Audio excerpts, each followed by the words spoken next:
O ministro Ramos, por favor, vamos prestar atenção. Muito obrigado. Senhor Moção? Está ótimo. Senhores, bom dia.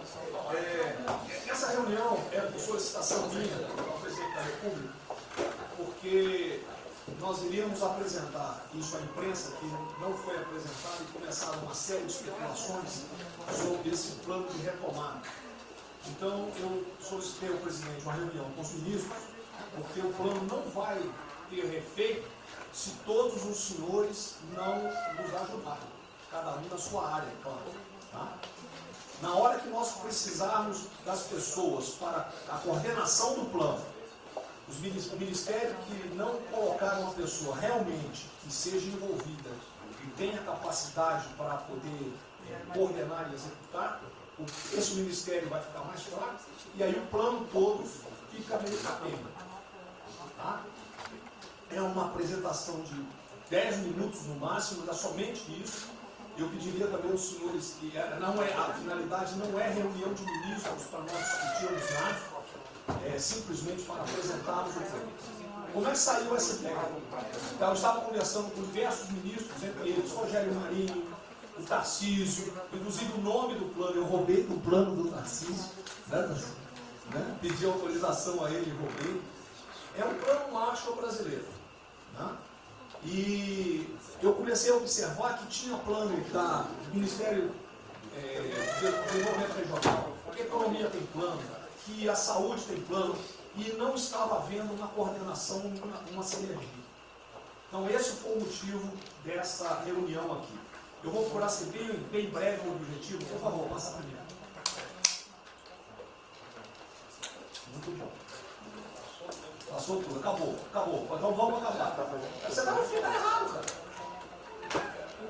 Passa a primeira. Muito bom. Os senhores podem observar o seguinte. Eu conversei com o presidente.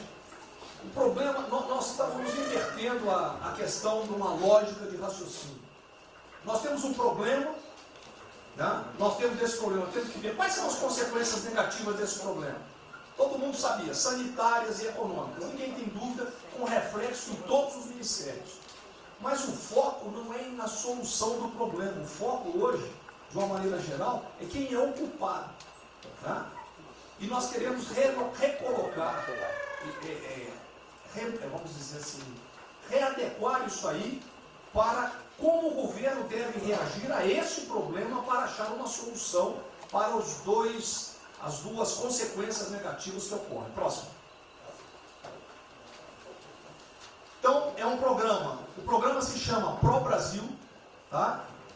Dou crédito ao azar do Tarcísio foi ele ter conversado comigo. Eu gostei e voltei. Né? Pro Brasil. É um programa para integrar, aprimorar ações estratégicas. Os senhores vão ver que o foco, ele não é de governo, ele é de Estado. Eu estou tentando fazer uma projeção de 10 anos. Tá? Nós vamos ter que fazer isso. Para a retomada do crescimento socioeconômico em resposta aos impactos relacionados ao coronavírus. Tá? Pode passar. As dimensões do programa são essas aí.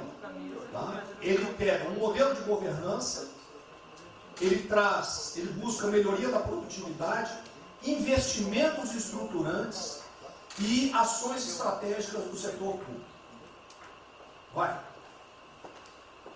O programa se divide em duas etapas, ou duas partes. O Pro Brasil deixa eu ver aqui que eu não estou conseguindo enxergar. Ordem e o Pro Brasil Progresso. Tá? O Pro Brasil Ordem, que você não imprimiu para mim, que eu agradeço. Não, botou na página errada. Ele pega um arcabouço normativo, ele trata, essas são as medidas estruturantes dele. Vai ter que ter um arcabouço normativo, investimentos privados, segurança jurídica, jurídica e produtividade, melhoria no ambiente de negócios e mitigação dos impactos socioeconômicos. Na parte de investimento, ele foca em obras públicas, parcerias do setor privado. Esse programa também ele tem um foco na redução das desigualdades regionais. Tá? tem um foco na redução das desigualdades regionais. O Cid está com o dedo errado aí. E só um segundo, por favor. Pode passar, por favor, Cid. Qual é a abrangência do programa? Os senhores podem observar que ele tem uma parte de infraestrutura, ele tem ações viabilizadoras e tem ações de apoio na lateral. Como é que é o nome mesmo? Facilitadoras. Então, observe, na infraestrutura, com foco particularmente nessas obras que estão paralisadas, esses investimentos que nós estamos perdendo, que estão paralisados. Ele pega infraestrutura de transporte e logística, desenvolvimento regional e cidades, pega energia, mineração, telecomunicações. No desenvolvimento produtivo, ele foca na indústria, agronegócio, serviços e turismo. Nas laterais, os senhores têm a parte de cidadania, capacitação, saúde, defesa, inteligência e segurança. Tem também cadeias digitais, indústria criativa e ciência.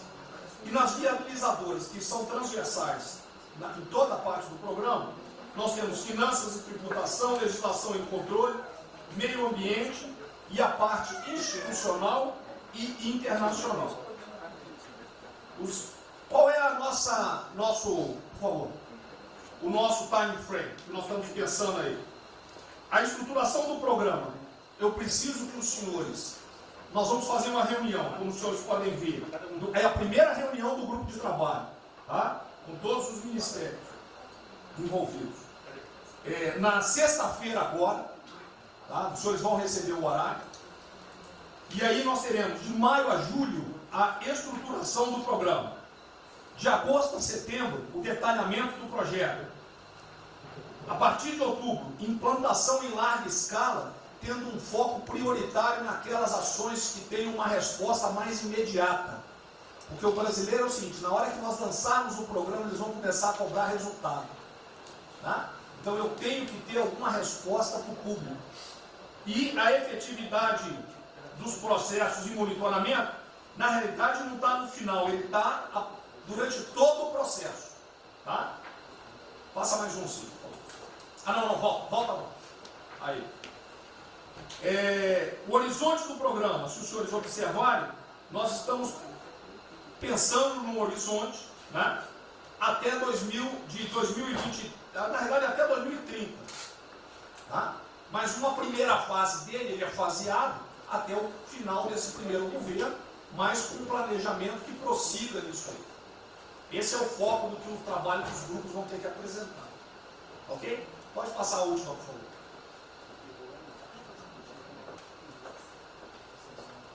É sensorial.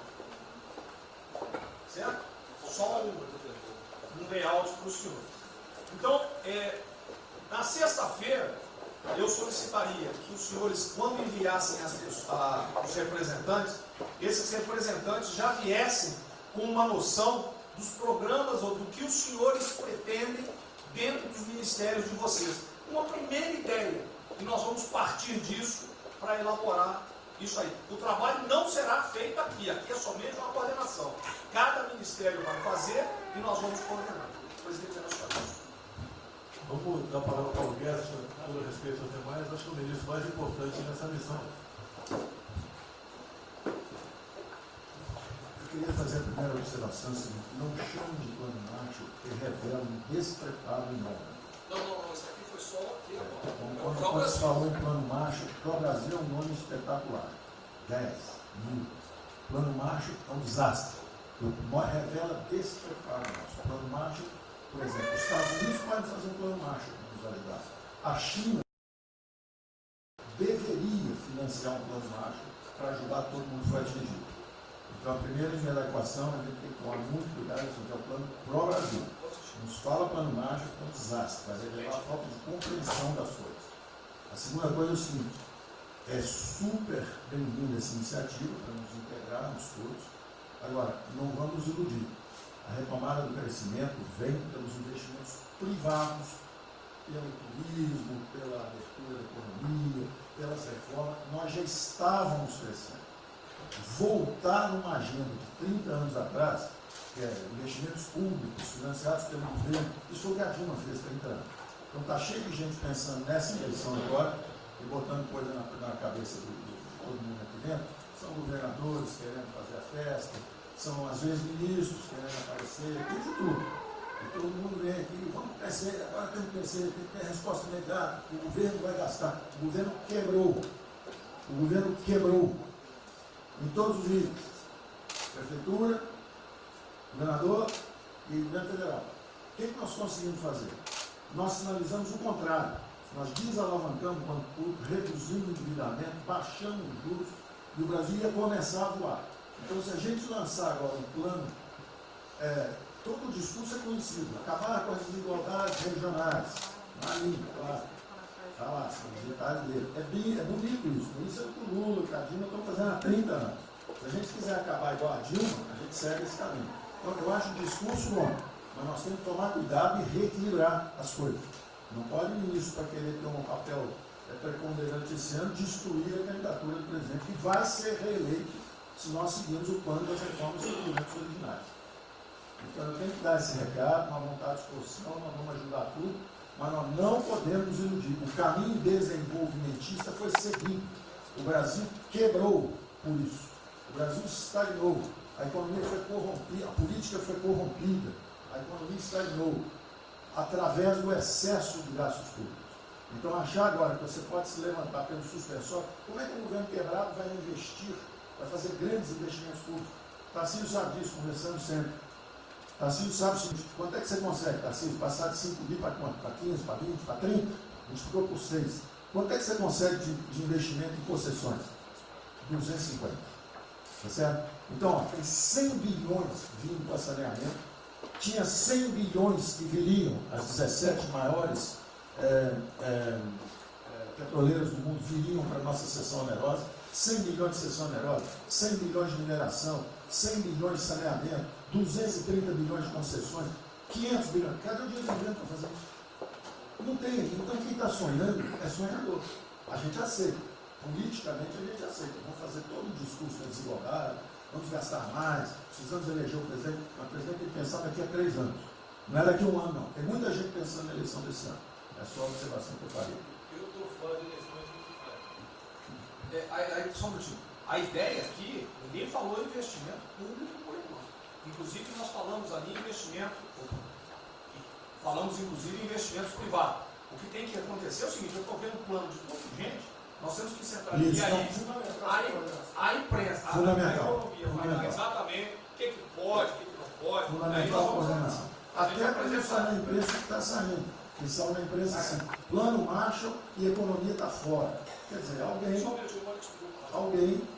foi para a imprensa e falou: vê o plano Marshall ali, a economia está fora. Quer dizer, enfraquecer o nosso discurso no momento desse é uma tolice, é um atentado contra nós mesmos.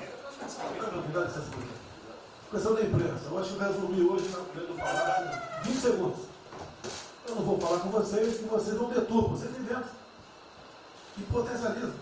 Tem que ser o papel de cada um. Não pode um sair daqui no cantinho, foi mais ou menos. Não pode falar nada, tem que ignorar esses caras, 100%. Senão a gente não vai para frente. Tem que estar sendo pautado para esses pulhas. O tempo todo jogando um contra o outro. É Pedro Cristina contra mim. Não pode jogar Pedro Cristina, joga contra mim. O tempo todo. Tá? Então, se a gente puder falar zero com a imprensa, é essa aí. Bom, eu vou ser muito rápido aqui, general. Primeiro, parabéns. É fundamental esse processo de coordenação e de centro de governo. Nós precisamos ter isso cada vez mais aprofundado e com melhor qualidade.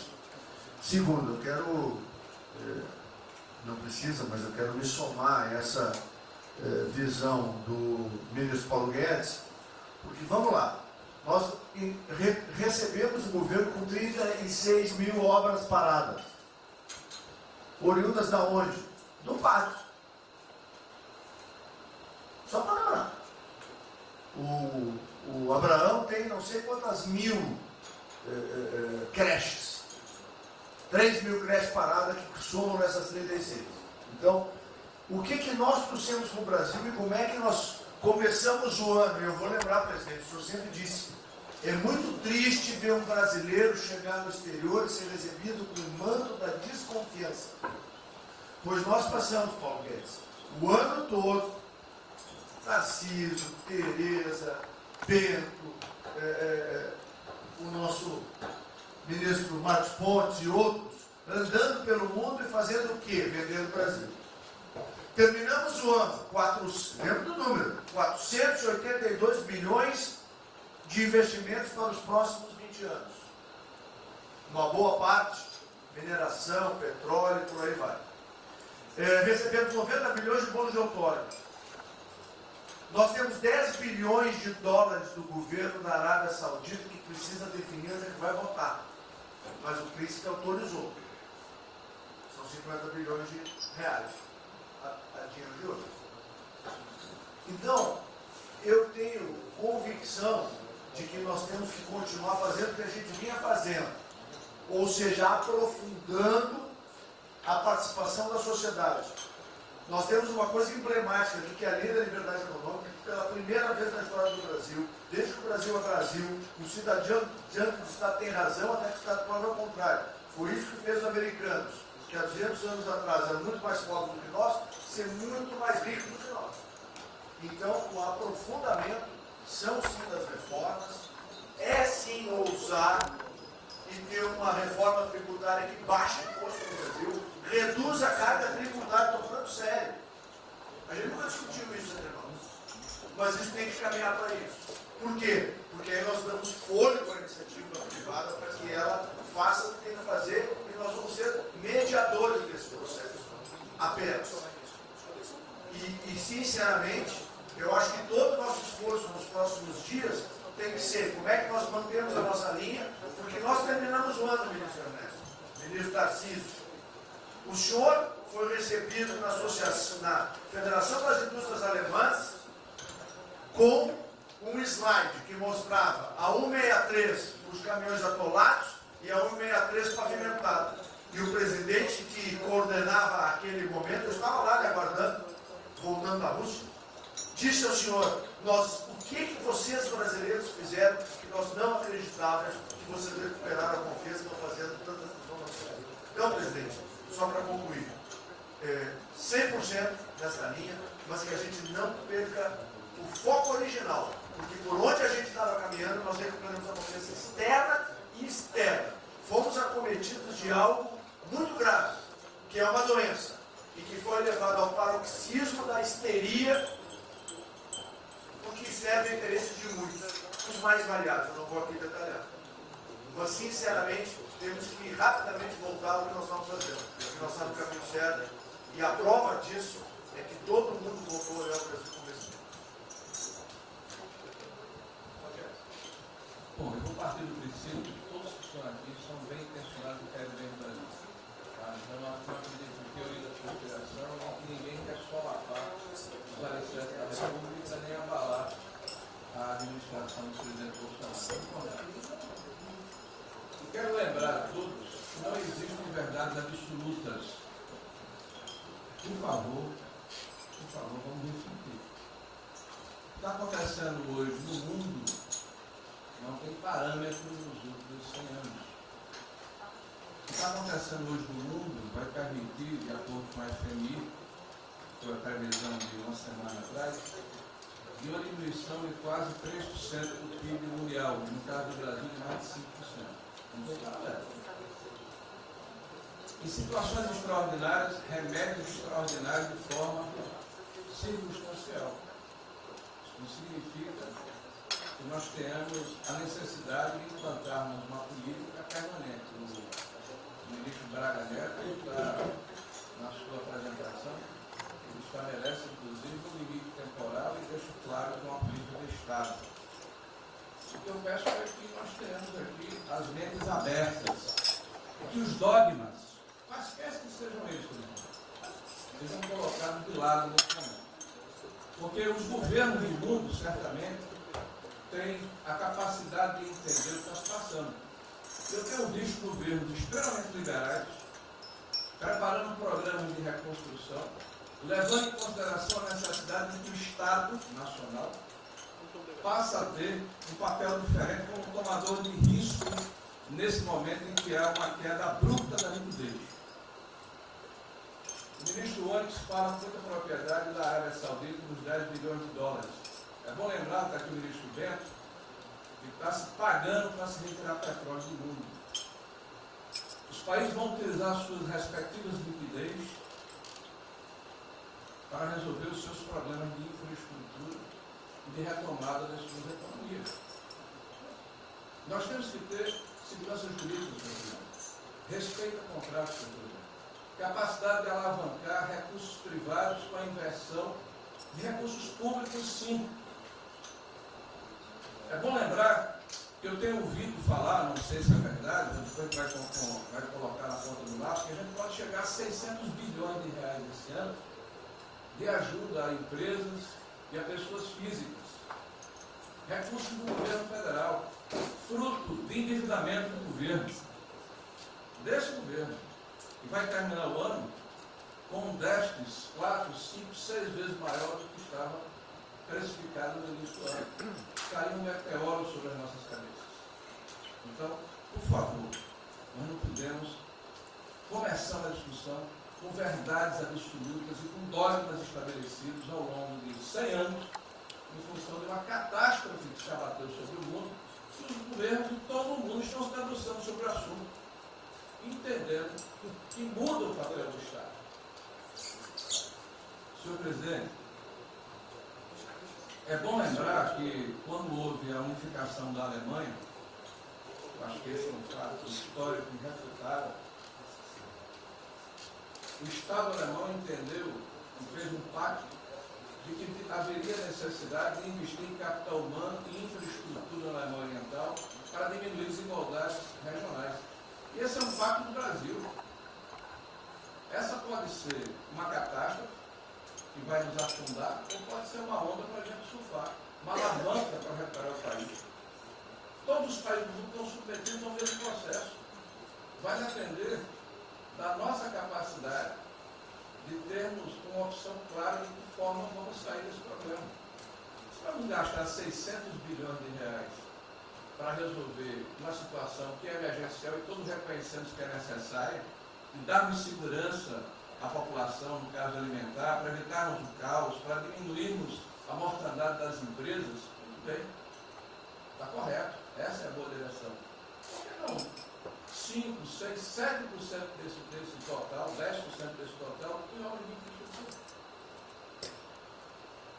Por que não termos a capacidade de alavancarmos o emprego no momento em que a retomada, todos os economistas aqui reconhecem, vai ser muito lenta? Bom, eu só estou falando isso, presidente, para que nós possamos ter essa discussão sem dogmas, sem verdades absolutas, sem a preocupação de que as coisas continuam como eram antes. Não são como eram antes. Aqui e no mundo inteiro. É isso. Tá.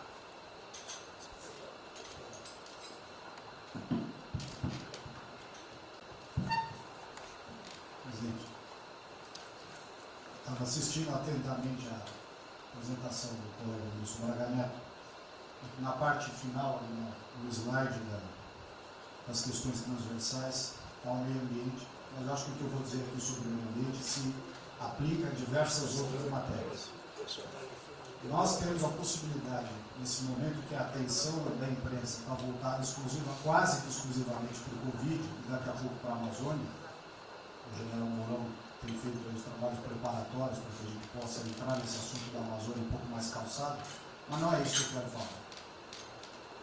A oportunidade que nós temos, que a imprensa não está nos dando um pouco de alívio nos outros temas, é passar as reformas infralegais de desregulamentação, simplificação, todas as reformas que o mundo inteiro, nessas viagens que se referiram a Mix, certamente cobrou dele, cobrou do Paulo, cobrou da Tereza, cobrou do Tarcísio, cobrou de todo mundo. Da segurança jurídica, da previsibilidade, da simplificação. Essa grande parte dessa matéria ela se dá em portarias e normas dos ministérios que aqui estão, inclusive de meio ambiente. E que são muito difíceis, e nesse aspecto acho que o meio ambiente é o mais difícil de passar qualquer mudança infralegal em termos de infraestrutura, instrução normativa e portaria, porque tudo que a gente faz é pau no judiciário, no dia seguinte. Então, para isso precisa ter um esforço nosso aqui, enquanto estamos nesse momento de tranquilidade, no aspecto de cobertura de imprensa, porque só fala de Covid, e ir passando a boiada, e mudando todo o regramento, e simplificando normas, de IFAM, de Ministério da Agricultura, de Ministério do Meio Ambiente, de Ministério disso, de Ministério daquilo. Agora é a hora de unir esforços para dar de baseada a simplificação de regulatória que nós precisamos, em todos os aspectos. E deixar a AGU, o André não está aí, né? E deixar a AGU de stand-by para cada pau que tiver, porque vai ter. Essa semana mesmo nós assinamos uma medida, a pedido do Ministério da Agricultura, que foi a simplificação da lei da Mata Atlântica para usar o Código Florestal. Hoje já estão nos jornais dizendo que vão entrar com ações judiciais e ação civil pública no Brasil inteiro contra a medida. Então, para isso, nós temos que estar com a artilharia da AGU preparada para cada linha que a gente avança. Mas tem uma lista enorme em todos os ministérios que têm papel regulatório aqui para simplificar. Não precisamos de Congresso. E coisa que precisa de Congresso também, nesse fuzuê que está aí, nós não vamos conseguir aprovar. Agora tem um monte de coisa que é só parecer, caneta. Parecer, caneta. Sem parecer também não tem caneta. E dar canetada sem parecer é cana. Então, isso aí vale muito a pena. A gente tem um espaço enorme para fazer. Enfim, acho que essa é uma questão importante que estava aí nos slides, Você vê que a jurídica também está embaixo. Isso, exatamente. Só o senhor entender o seguinte, isso aqui é coordenação dos planos que eu sei que todos estão fazendo. Tá? Coordenação. O que vai ser possível executar ou não, vamos entrar naquelas nas limitações que nós temos, e o que tiver conflito será levado à decisão do presidente. Mas nós temos que andar com isso rápido, porque a queda do desemprego, o país está sem esperança, nós temos que fazer isso andar. O pessoal da iniciativa privada está nos procurando, a gente tem que dar um rumo nisso aí. Bom, a ideia é essa. Me ligou agora de manhã o Eduardo Gouveia Vieira, da Fiujan. Ele quer fazer uma videoconferência onde mais de 300 empresários do Rio, um pouquinho abaixo do potencial de São Paulo, para hipotecar a solidariedade. A ideia que nós temos de reabrir o comércio. A desgraça que vem pela frente, eu acho que o Paulo está até legal, Paulo. Eu não sou economista, não. Vai ser uma porrada muito longa, você pode imaginar. Não são apenas os informais. Eu acho que bateu a 10 milhões de carteiras assinadas por saco. E os governos estaduais não têm como pagar salário. Não tem. Maio, metade do estado não tem mais como pagar salário mais. A desgraça está aí. Eles vão querer empurrar essa trozoba para cima da gente. Esse pessoal aqui do lado vai querer empurrar. E a gente vai reagir, porque aqui não é saco sem fundo. Tá? Então essa preocupação vamos ter. Paralelamente a isso, tem o AB da vida, enchendo o saco do Supremo, para abrir processo de bicho, porque não apresentei meu exame de vírus, essa frescurada toda. E todo mundo tem que estar ligado. Não é apenas cuidar do seu ministério nessas questões que estamos tratando aqui, é tratar da questão política também. Tá certo? Então essa é a preocupação que temos que ter, porque a luta pelo poder continua a todo vapor. E sem neurose da minha parte. Tá? O campo fértil para aparecer umas porcaria aí, né? Levantando aquela bandeira do povo ao meu lado, não custa nada. O terreno fértil é esse: desemprego, caos, miséria, desordem social e outras coisas mais. Então essa é a preocupação que todos devem ter. Né? Não é, tá bom, o Ministério fatura, deu merda no colo do presidente. Não pode ser assim. Hoje eu vi o Magno Malta me defendendo. O Magno Malta, desculpa aí, foi tratado lá atrás para ser vice. Depois resolveu não ser, tudo bem. Depois foi tratado para ser ministro, tudo bem. Agora, politicamente, ele nunca me deu uma alfinetada e sempre está defendendo os problemas que ele tem. Então, não é o ministro em peito aberto enfrentar, entrar no covil dos leões. Mas não pode. Né? Por exemplo, quando se fala em possível impeachment, ação no Supremo, baseado em filigranas, eu vou em qualquer lugar no território nacional. Ponto final. O dia que for proibido de ir para qualquer lugar do Brasil, pelo Supremo acabou o mandato. E espero que eles não decidam, ou ele, né, monocraticamente, querer tomar certas medidas, que daí nós vamos ter uma crise política de verdade. E eu não vou meter o rabo no meio da terra. Zero. Certo? Porque se eu errar, se achar um dia ligação minha com o empreiteiro, dinheiro na conta nas ruas, porrada, sem problema nenhum. Vai para o impeachment e vai embora. Agora, com frescura, com babaquice, não. Até em cima do que eu falei, em frente ao forte aposta. Eu sou o chefe supremo das Forças Armadas. Ponto final. O pessoal estava lá, eu fui lá, dia do Exército. E falei algo que eu acho que não tem nada demais. Mas a repercussão é enorme. Oh, o AI-5. Cadê o AI-5? Acabou agora. O AI-5 não existe adicional no Brasil mais. É uma besteira. Artigo 142. É um pessoal que não sabe interpretar a função. Agora, em cima disso, fazer uma onda.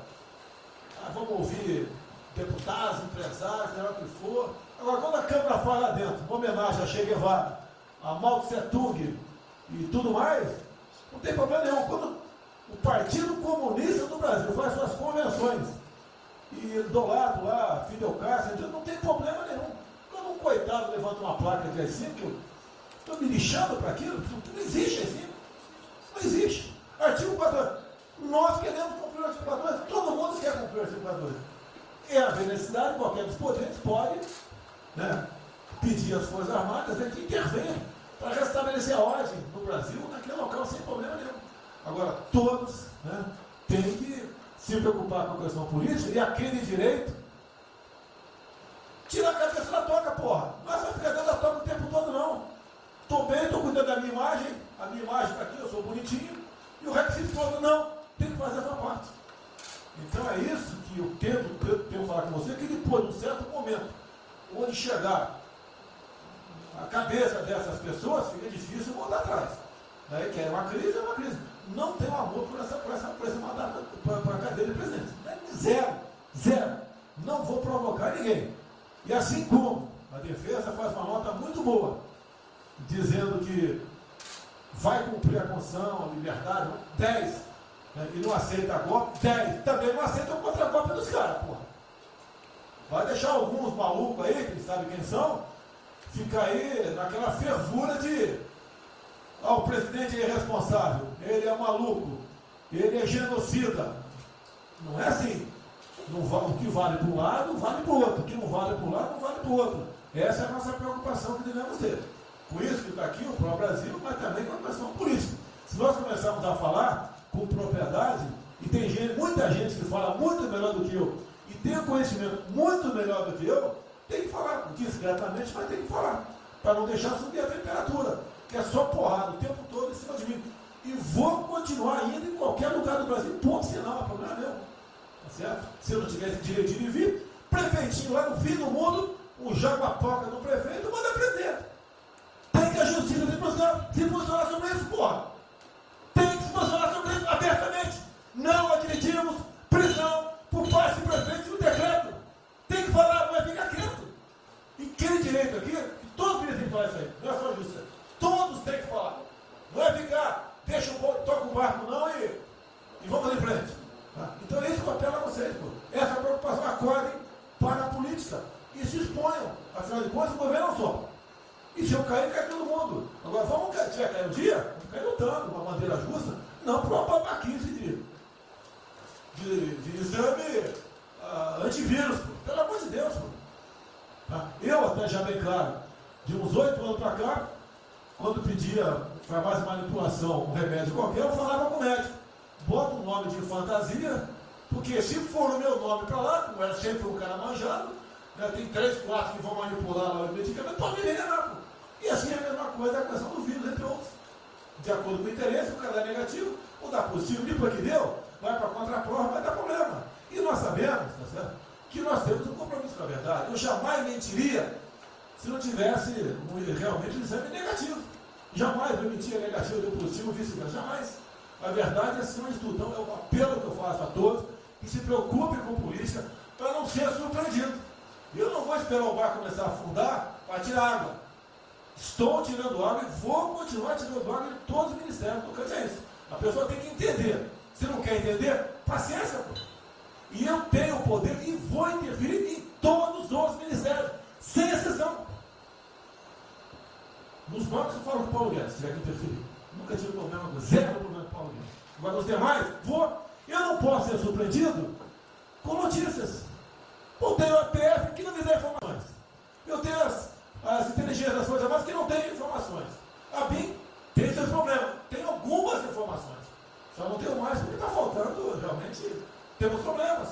Aparelhamento, etc. Mas a gente não pode ver essa informação. Quem é que nunca ficou atrás da porta ouvindo que seu filho ou sua filha está comentando? Tem que ver depois que ela engravida, não adianta falar com ela mais.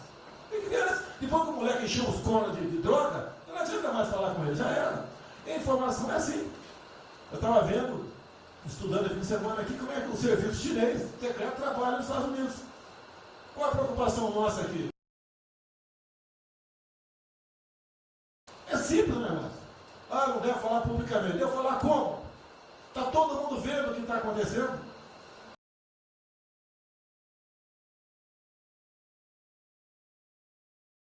Tudo bem. Você tira do porra. Não tira. É uma realidade.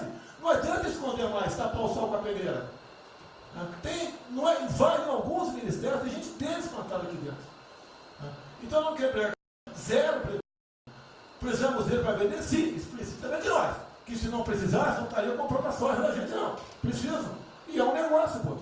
E devemos aliar com quem tem alguma afinidade conosco. Para a gente poder fazer valer a nossa vontade naquele momento. Não adianta se esconder aqui, depois tem um problema, ele liga para o tio, fala, pô, cara, você me ignorou até hoje? Você só não me chamou de imperialista, igual a esquerdalha, igual a FHC falava no passado. No resto, agora não dá mais. Então essa é a preocupação que temos que ter, a questão estratégica, que não estamos tendo. E me desculpe, o serviço de informações nosso, todos, são uma vergonha, que eu não sou informado. E não dá para trabalhar assim, fica difícil. Por isso, vou interferir. E ponto final, pô. Não é ameaça, não é extrapolação da minha parte, é uma verdade. Como eu falei, né? Deus ministério para os senhores. O poder de veto. Mudou agora, tem que mudar. E eu quero realmente governar o Brasil. Nós precisamos de todos aqui, como disse o Marinho, né? Aqui é o mesmo barco. Se alguém cavar no porão aqui, vai todo mundo para o saco aqui, vai todo mundo morrer afogado. Então é isso que a gente precisa. É pensar além do que tem que fazer internamente aqui. Quando eu explodi em metro, conversei com o Paulo Guedes. Desculpa a linguagem, é uma putaria em metro. Trocar tacógrafo, trocar taxímetro, botar chip na bomba de combustível, putaria, igualzinho a tomar 3 pilos. Está muito bem agora, precipiou a porrada. Botou um coronel. O coronel foi bater o hino. Eu ia botar um coronel, você vai ter uma formação. Tá? E assim nós devemos agir. Como está discutindo agora, IFAM, está lá vinculado à cultura. Eu fiz a cagada em escolher, não escolher uma pessoa que tivesse também outro perfil. Uma excelente pessoa que está lá, tá? Mas tinha que ter outro perfil também. E vamos parar com a capa no Brasil. Compara do Luciano Hang. Encontra lá um cocô petrificado, gente, para a obra. O que tem que fazer? Alguém no IFAM que resolva o assunto. E assim nós temos que proceder. E assim, cada hora, como eu falei da Tereza Cristina, que mudou a questão normativa, revocou a questão normativa, ajudou 400 mil pessoas no Vale do Ribeira, parabéns, assim são outras decisões. A questão de armamento, tá? As questões de... por quê? Espera aí. Senhor ministro da Justiça, por favor. Foi decidido há pouco tempo que não podia botar algema em quase ninguém. Por que estão botando algema em cidadão que está trabalhando, ou mulher que tem praça pública, e a justiça não fala nada? Tem que falar, pô! Vai ficar quieto até quando? Ou eu tenho que continuar me expondo? Tem que falar, botar para fora, esculachar. Não pode botar algema. Decisão do próprio Supremo. E vão ficar quietos até quando? Fica humilhando o nosso povo, porque isso está crescendo. O pessoal fica apontando para mim, votei em você para você fazer alguma coisa. Votei em você para você tomar decisões, para você brigar. E é verdade. Eu estou me lixando com a reeleição. Eu quero mais que alguém seja eleito, se eu vier candidato, tá? Eu quero ter paz no Brasil, mais nada. Porque se for na esquerda, uma porrada de vocês aqui tem que sair do Brasil, que vão ser presos. E eu tenho certeza que vão me condenar por homofobia, 8 anos por homofobia. Ele inventa o racismo, como inventaram agora por Von Traub. Desculpa usar a voz. Puta que eu pariu. O Von Traub pode falar uma merda do mundo, mas racista. Vamos ter que reagir, pessoal. É outra briga. Tem que ser um governo com altivez. Se expor, mostrar que nós temos o povo do nosso lado. Que nós somos submissos ao povo. Nós queremos realmente, como disse, se não me engano, Margaret Thatcher, né? Ou Reagan, não sei, para ser que ter conduzido pela porra brasileira, ponto final. Onde o povo está, vamos estar juntos. Eu não convidei ninguém para ir para frente do Forte Apache. Ninguém, zero. Estava na casa do meu filho, fiquei sabendo, vou para lá. A empresa está falando agora que não sei, 2 ministros militares aí não aceitaram meu convite. O dia que ou eu convido o ministro para o churrasco em casa, eu pago a missão. Eu vou pagar a missão. A missão foi absurda, o ministro falou, tchau, estou fora. Tá certo? Ou vai e fica puto, mas vai puto. E jamais eu vou pagar uma missão escrota para quem quer que seja. Nem no quartel fazer isso com o recruta, nem no quartel. Tá certo? Quem tirar o nosso convívio aqui, que é muito bom, partir para essa linha. Não estamos em desespero, nós estamos bem. Não somos acusados de desvio, de corrupção, nada, tá zero. Temos problema pela frente. Vamos tentar solucionar. Eu tenho conversado com vários ministros. E vamos solucionar. Porque o destino do Brasil está na mão desse grupo privilegiado que está aqui. E eu não seria nada sem vocês. Vocês não seriam ministros sem eu. Duvido. Dificilmente eu tenha sido ministro se tivesse uma data aqui. Eu duvido. Podia aceitar por alguns dias, né? Depois ver a sacanagem que ia ser. Não ia ser diferente do que foi os 2 anos anteriores do PT. Né? Ia pedir para sair. Então, um apelo para vocês. Todo mundo se preocupa com o futuro do Brasil, com a questão política. Criticar o ato de uma pessoa ou outra não é criticar o Congresso ou de criticar o Supremo Tribunal Federal. Quem não ficou revoltado, o Moro ficou revoltado com a liberdade desse pessoal. Por causa de vírus, botou esse estuprador para fora. Imagine ter estuprado uma filha nossa, um filho da puta desse posto de liberdade. Nós temos que colocar no lugar dessas pessoas, desse pai que tinha sido estuprado, aí os vagabundos foi posto na rua. Com a decisão, foda-se quem seja, tem que jogar pesado em cima disso. Não é um desabafo, pessoal, é uma realidade. O nosso barco está indo, mas não sabemos ainda, no momento, dado o último caso, vírus, para onde é nosso barco. Pode estar indo em direção ao iceberg. A gente vai para o fundo. Então vamos se ligar, vamos se preocupar. Quem de direito se manifesta com altivez, palavras polidas, tá? Mas tomar uma posição, porque não pode tudo, veio para a minha retaguarda, tudo. Tá? E vocês têm que apoiar junto comigo, logicamente, quando tiver motivo para apoiar, ou motivo para bater.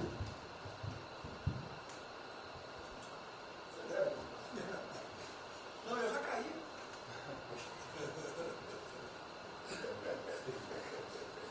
Foi o ministro Moro que falou. A sequência aqui é o seguinte: o ministro Moro, o Montezano, o Nelson e o Paulo Guedes. Aí eu pediria só aos senhores que fossem breves. Você também? O Guedes quer uma política e quer comprar os raios. Depois do Moro. Bem, a primeira questão do plano ali que foi apresentado, fica aqui o registro do meu elogio, certo que ele tem que ser preenchido aí nos detalhes. Existem as questões econômicas a ser resolvidas lá pelo Ministério da Economia, a ser trabalhado também com as outras áreas econômicas. Só faria uma sugestão aqui, ministro, se pudesse colocar desde logo, em algum momento desse plano, alguma referência importante também à segurança pública e a controle da corrupção. Foram 2 temas centrais, né, nas últimas eleições. E são 2 temas que, embora, claro que o plano vai ficar sujeito aí ao detalhamento necessário, mas acho que é importante ter uma referência inicial para não parecer que nós estamos descurando desses aspectos específicos. Nós não entramos em detalhes, porque isso aqui, o senhor viu que todos os ministérios praticamente se uniram. Isso aí, para mim, viria no detalhamento do ministério. Mas eu acho que politicamente cabe. Não, sim. Não, eu entendo que cabe no detalhamento, mas acho que uma referência né, seria interessante. Tem que apontar também que foi uma vitória do governo, do presidente, né, no passado houve uma queda expressiva desses principais indicadores criminais. Isso, embora seja mais vinculado com a questão da vida e segurança das pessoas, também é um fator importante para o investimento econômico, para também melhorar o ambiente econômico. E o controle da corrupção também é pressuposto. Né? Eu faria exclusivamente essa sugestão específica. Muito obrigado. Já está anotado. Montezano, ministro, primeiramente, parabéns. Acho que é um momento oportuno para a gente começar a falar do dia seguinte. O próprio ministro Guedes, nas discussões que temos tido nas últimas semanas, tem nos orientado. O BNDES foca na reconstrução, foca no dia seguinte, porque a crise de saúde vai demorar alguns meses e a reconstrução muito mais meses do que isso. Então é muito oportuno a gente já começar a discutir isso. Segundo, aqui eu subscrevo as palavras do ministro Salles. O que a gente tem observado nos projetos e concessões, etc., uma parte crítica, essa legislação, o funcionamento da máquina pública. É um momento muito oportuno para a gente aproveitar isso. Isso faz uma baita diferença no preço de um projeto, na velocidade, faz muita diferença. Então, eu subscrevo aqui as palavras do ministro Salles. E, por último, ministro, quando eu assumi o banco em julho, o banco estava montado como uma fábrica de empréstimo. O banco, durante 15 anos, foi uma fábrica de empréstimo. De julho até hoje, a gente fez uma reestruturação completa no banco, montando o que eu acredito hoje ser já o maior banco de investimento do Brasil em pessoas, e um banco de investimento de serviços focado em planejamentos econômicos setoriais e estruturação de projetos. Tá? O banco já está atuando dessa forma. Temos um vasto conhecimento setorial, um vasto conhecimento de planejamento, já está rodando a contento, e esse BNDES de hoje se parece muito mais com o BNDES de 20 anos atrás, que era o BNDES que planejava e estruturava esses projetos do Brasil. Então, eu queria colocar aqui à sua disposição, que nos use, estamos a serviço. Então, o que o senhor achar adequado, razoável, tanto no fornecimento de informações, mas como também nesse planejamento, na coordenação, temos já um modo operante, uma estrutura que é plug and play. Se o senhor quiser usar, já está pronta para rodar para esse tipo de mapeamento de situação de projeto. Então, por favor, sinta-se bem à vontade de nos usar integralmente aqui na coordenação desse projeto, caso o senhor entenda adequado. Tá? Tiago. Nelson. Bom, estou chegando aqui, então é importante que eu coloque para vocês como é que a gente vai trabalhar. A saúde ela é fundamental, porque enquanto a gente não mostrar para a sociedade que a gente tem o controle da doença, da saída dela, qualquer tentativa econômica vai ser ruim, e o medo vai impedir que você trate a economia como uma prioridade. Então, controlar a doença hoje é fundamental. E controlar a doença não significa que a gente vai curar a doença em uma semana, mas que a gente não é um barco à deriva e que a gente tem uma estratégia para trabalhar essa doença. Então, são 3 coisas que a gente vai trabalhar. Primeiro, a informação, para entender o que é a doença, qual é a evolução dela, como é que está a infraestrutura para cuidar da doença. Porque um dos grandes problemas que a gente tem hoje, se a gente olhar o Brasil hoje, ele é um dos melhores países em número em relação à mortalidade. O que assusta é você ver que o hospital não consegue atender, a gente do frigorífico, a gente está abrindo cofre em algum lugar para enterrar, e isso traz medo. E o medo impede que qualquer outra atividade tenha sucesso. Porque enquanto isso não for sanado, o restante vai ter muito pouca chance de ser comprado pela sociedade. A segunda coisa é estruturar a operação de cuidado. Então a gente vai investir em logística, vai investir na parte de compra e tentar melhorar o processo. Por quê? Porque se eu tiver os hospitais funcionando, eu vou ter os pacientes tratados, eu não tenho a sensação da crise, o medo melhora e o restante pode entrar. E a terceira coisa é a gente deixar claro um programa de saída do isolamento e do distanciamento. Não é que vai sair amanhã, mas a gente tem que ter um planejamento. Porque aí a gente realmente mostra que a situação está na nossa mão. Pode ser que demore um pouco, mas a gente está controlando esse processo, que a gente não está sendo um barco à deriva. Então, basicamente, eu queria falar para vocês, essa é a forma como a gente vai tratar, e a gente vai estar interagindo com todos os ministérios que forem necessários, para que isso aconteça da forma mais rápida possível. Basicamente é isso, é um prazer estar aqui com vocês. onde eu liguei para o diretor-geral da Polícia Rodoviária Federal. Chegou ao meu conhecimento uma nota que era dele sobre o passamento de um patrulheiro. E ele enfatizou que era por 2019. Eu liguei para ele, por favor. O que mais? Ele era obeso, era isso, tinha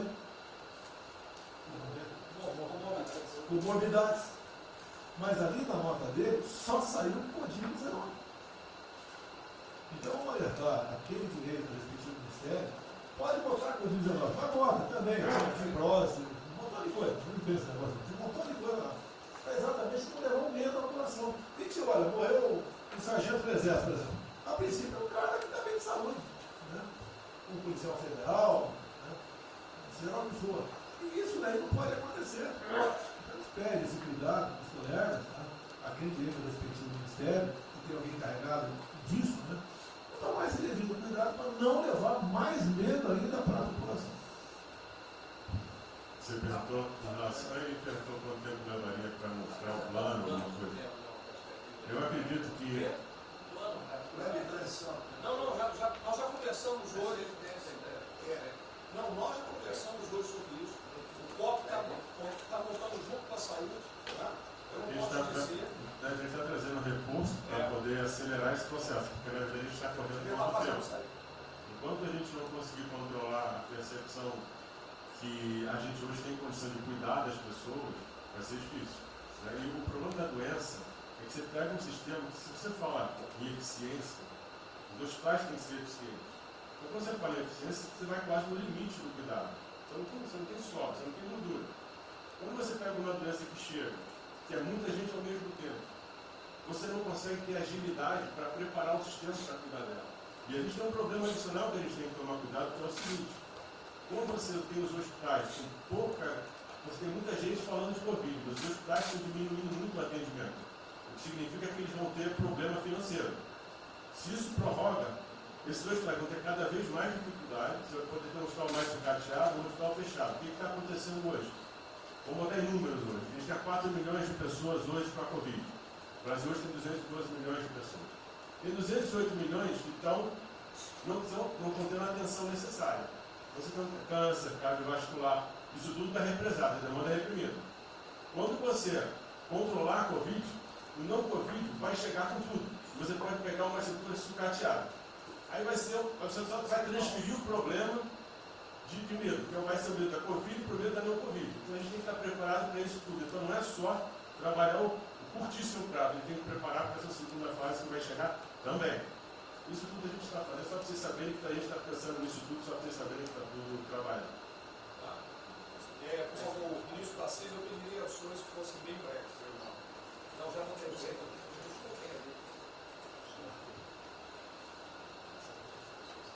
Só para louvar a iniciativa, acho que é importante essa coordenação da Casa Civil. Tenho certeza que é o que a sociedade espera isso de nós. A boa notícia é que a gente vem conversando com os investidores, eles estão interessados no nosso programa de concessão. Claro que a gente vai ter que ajustar alguma coisa nos projetos em função da percepção do nível de risco. E a gente vai fazer isso calibrando taxa de retorno, monitorando melhor agora a questão da demanda, reestimando a demanda nos projetos, mas a gente tem certeza que os projetos vão sair. Qual o cuidado que a gente tem que ter? A gente fala em 250 bi de investimento, só que concessão funciona o seguinte: o que a gente contratar agora vai gerar investimento em 2023, 2024, não é imediato. E a gente vai precisar de fazer alguma coisa imediata, e aí tem que ter a inteligência, porque também não adianta. Isso, me dá lá 30 bi por ano, não vou gastar, eu não vou usar. Eu não vou ter condição de fazer, de usar isso. Porque nos períodos altos lá que a gente executou lá, a gente consegue ali ter uma capacidade operacional de executar 13, 14 milhões máquinas. E a gente já tem 8 de orçamento. Então, no final das contas, a gente fazendo as contas e vendo o que nós já temos de projeto pronto, o que é necessário, que agrega valor imediato. É um 35 Maranhão lá, que leva a safra para o Porto de Itaqui, que se acabou. Ali eu posso fazer uma intervenção imediata. E no que a gente vai falar? Estou falando de pegar os 8 que a gente tem e agregar mais 3, mais 4. É essa conta. Eu acho que isso é realmente necessário para gerar emprego, para dar a resposta que a sociedade está querendo e conjugando isso com investimento privado. As duas coisas têm que andar juntas, né? E aí nós vamos dar um bom retorno. A gente está vendo aí o esforço que o BNDES está fazendo, está fazendo um trabalho magnífico, trazendo o banco, trazendo o privado, o sindicato de bancos, para assumir uma responsabilidade que é deles também. O Banco Central injetou um monte de liquidez aí no sistema, para o dinheiro não ficar empossado, e aí preservando o caixa para atuar, né, nesses projetos de infraestrutura que vai ser fundamental. Então, eu acho que é essa linha que nós precisamos ter, né? E tivemos aí dois caras aí na história recente que pegaram terra arrasada e entraram para a história. Um foi o Roosevelt, o outro foi o Churchill. O terceiro vai ser o Bolsonaro.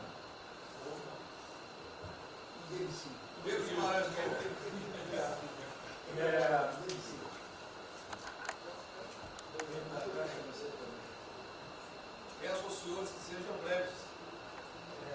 São só 5 pontos muito rápidos.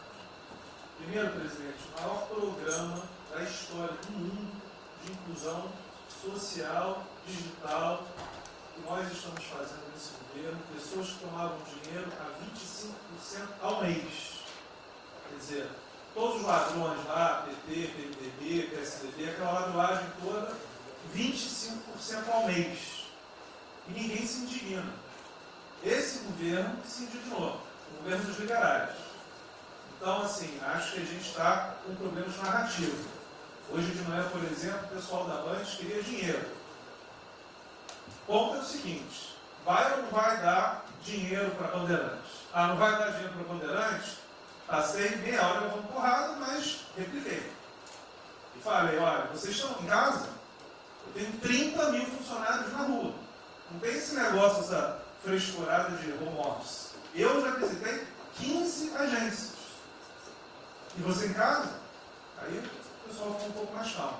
Quer dizer, eu posso ter 30 mil brasileiros nas agências lá. Sabe quantas pessoas a Caixa está pagando hoje? 7 milhões de pessoas. E todo mundo no home office. Que porcaria é essa? Desculpa o meu ponto, presidente. Quando o senhor falou, eu vou me emocionar. O Luiz Lima, que nadou com meu pai, foi atleta olímpico, teve a esposa e a filha de 14 anos presa ontem, no Camburão. Que porra é essa? Desculpa. Que porra é essa? O cara vai pro Camburão com a filha, que se fosse eu, ia pegar minhas 15 armas e ia dar uma... Eu ia morrer. Porque se a minha filha fosse pro Camburão, eu ia matar ou morrer. Que isso?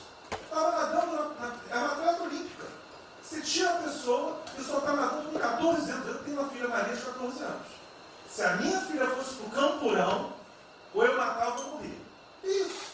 E a esposa do Luiz Lima nem usou o fato de ser esposa do deputado federal. Mas assim, foi calado, saiu é aquele governador roubando para direito, para tudo quanto é lado. Então o governador rouba, aí ele sai prendendo todo mundo e fica tudo isso por isso mesmo. Aí a gente faz o maior programa da história da humanidade de inclusão de pessoas que recebiam 25% ao mês cobrado.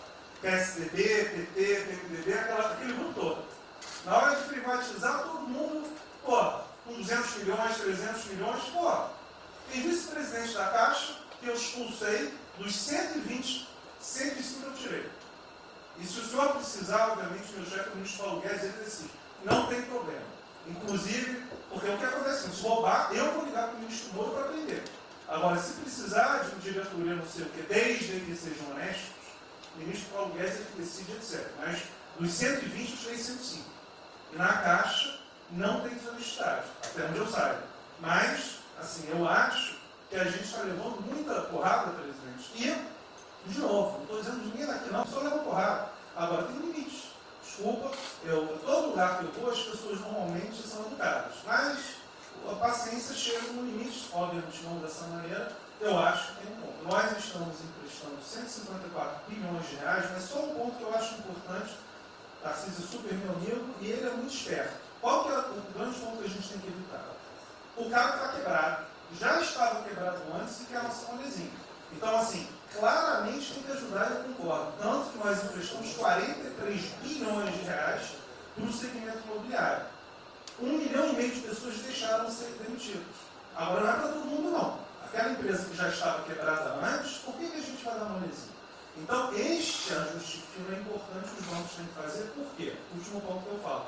Já estou sendo processado também, vou nós dois juntos para a cadeia, por causa do auxílio emergencial. Sabe o que tem? Tem gente do TCU dizendo que a gente está ganhando muito, e tem gente dizendo que a gente está ganhando pouco. Ferrou. Ou seja, tem gente querendo me prender porque está dizendo que a gente está ganhando muito. E tem gente querendo me prender, que são aqueles caras lá que estavam antes, ganhando pouco. Vão acabar sendo presos, mas o que a gente não vai fazer? Deixar 30, 40, 50 milhões de pessoas passarem fome. Então, é só o meu recado dizendo o seguinte: a Caixa, quanto de todos os brasileiros. Poxa, a gente está com 30 mil pessoas. Eu passo ligando, 45 pessoas na Caixa tiveram coronavírus.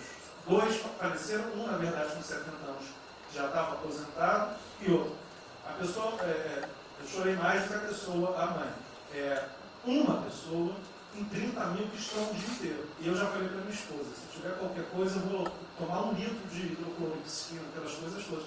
Então, assim, eu acho que a gente está, só o último ponto, numa questão de histeria coletiva. Quer dizer, eu posso ter 30 mil funcionários da Caixa pagando 7 milhões hoje, 2 milhões na segunda, ontem a gente abriu 800 agências, vamos abrir no sábado, no domingo, 2 horas antes. Então, o que a imprensa quer? Que você pague e dane-se os funcionários da Caixa. Mas se morrer 2, Jornal Nacional, presidente Bolsonaro e presidente Pedro, irresponsáveis porque abriram. A gente só vai levar porrada. Agora, realmente, meu ponto é inaceitável, foi a primeira vez que aconteceu. Eu conheço a Milena, Romine, atleta olímpico. Quer dizer, um atleta olímpico, a esposa atleta olímpica e a filha de 14 anos junto ao camburão. Eu não sei se eles botaram lá atrás ou no meio.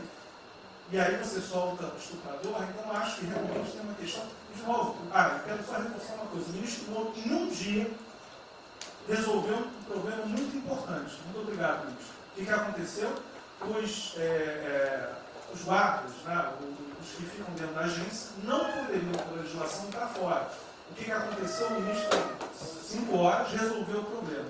Então, nos próximos 90 dias, os atendentes da Caixa Econômica Federal, os guardas, vão poder ir para fora para ajudar a fila.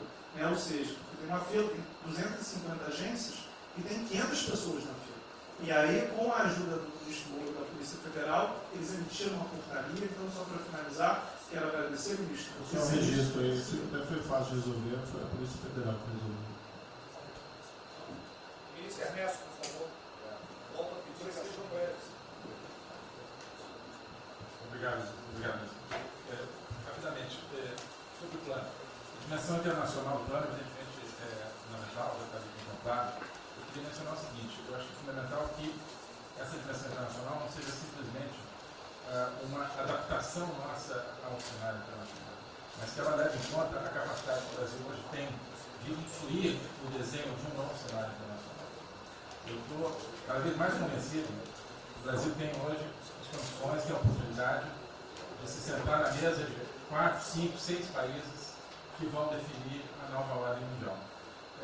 Na conversa do presidente com o primeiro-ministro Anísio, o indiano disse que vai ser tão diferente o pós-coronavírus, o pré, quanto o pós-segunda guerra, o pré. Eu acho que é verdade, e assim como houve um Conselho de Segurança que definiu a ordem mundial, 5 países depois da Segunda Guerra, vai haver uma espécie de novo Conselho de Segurança, e nós temos dessa vez a oportunidade de entrar nele e acreditar na possibilidade do Brasil influenciar, ajudar a formatar um novo cenário. E esse cenário, acho que tem que levar em conta o seguinte: estamos aí revendo os últimos 30 anos de globalização. Vai haver uma nova globalização. O que aconteceu nesses 30 anos? Foi uma globalização cega para o tema dos valores, para o tema da democracia e da liberdade. Foi uma globalização que a gente está vendo agora, criou um modelo onde no centro da economia internacional está um país que não é democrático, que não respeita os direitos humanos, etc. Essa nova globalização acho que não pode ser cega. Tem que ser uma globalização, tem que ser uma estrutura que leve em conta, claro, a dimensão econômica, mas também essa dimensão da liberdade e do valor. E da mesma maneira, acho que o plano está apontando para isso, na nossa dimensão nacional, também não pode ser um plano cego para essas dimensões daquilo que nos traz, que traz o projeto do presidente, que é não simplesmente a eficiência, a pujança, o crescimento econômico, mas a liberdade, o combate à corrupção, a reinvenção do Brasil livre, dessas mazelas que nós pensamos. Obrigado. deputado Sinistro, André Campos. É o último, Não, é bem nada. É só vou voltar na história. Vou voltar aqui numa história breve.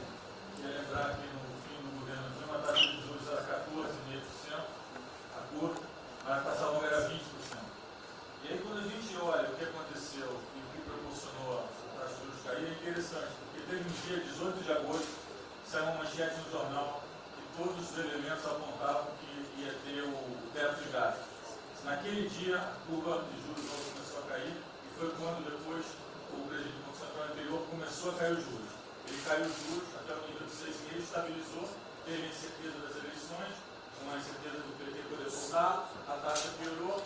Depois, curiosamente, quando o mercado entendeu que ia ter a Previdência, foi quando abriu espaço para botar os juros novamente. Então, a razão dos juros ter ido de 14,5%, 15%, 20% para o que está hoje foi o fato da sociedade do mercado ter entendido que o governo ia ter disciplina em relação às contas públicas. Isso a gente não pode esquecer. Tá?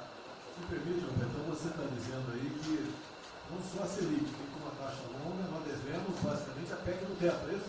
Isso. Estou dizendo exatamente isso. E depois também a Previdência. Então, dito isso, eu acho que é importante a gente passar essa mensagem. Um outro tema só, aí em relação ao plano, 3 pontos só que eu acho importantes. A gente tem feito reuniões entre os banqueiros centrais de vários países do mundo, quase todas as semanas.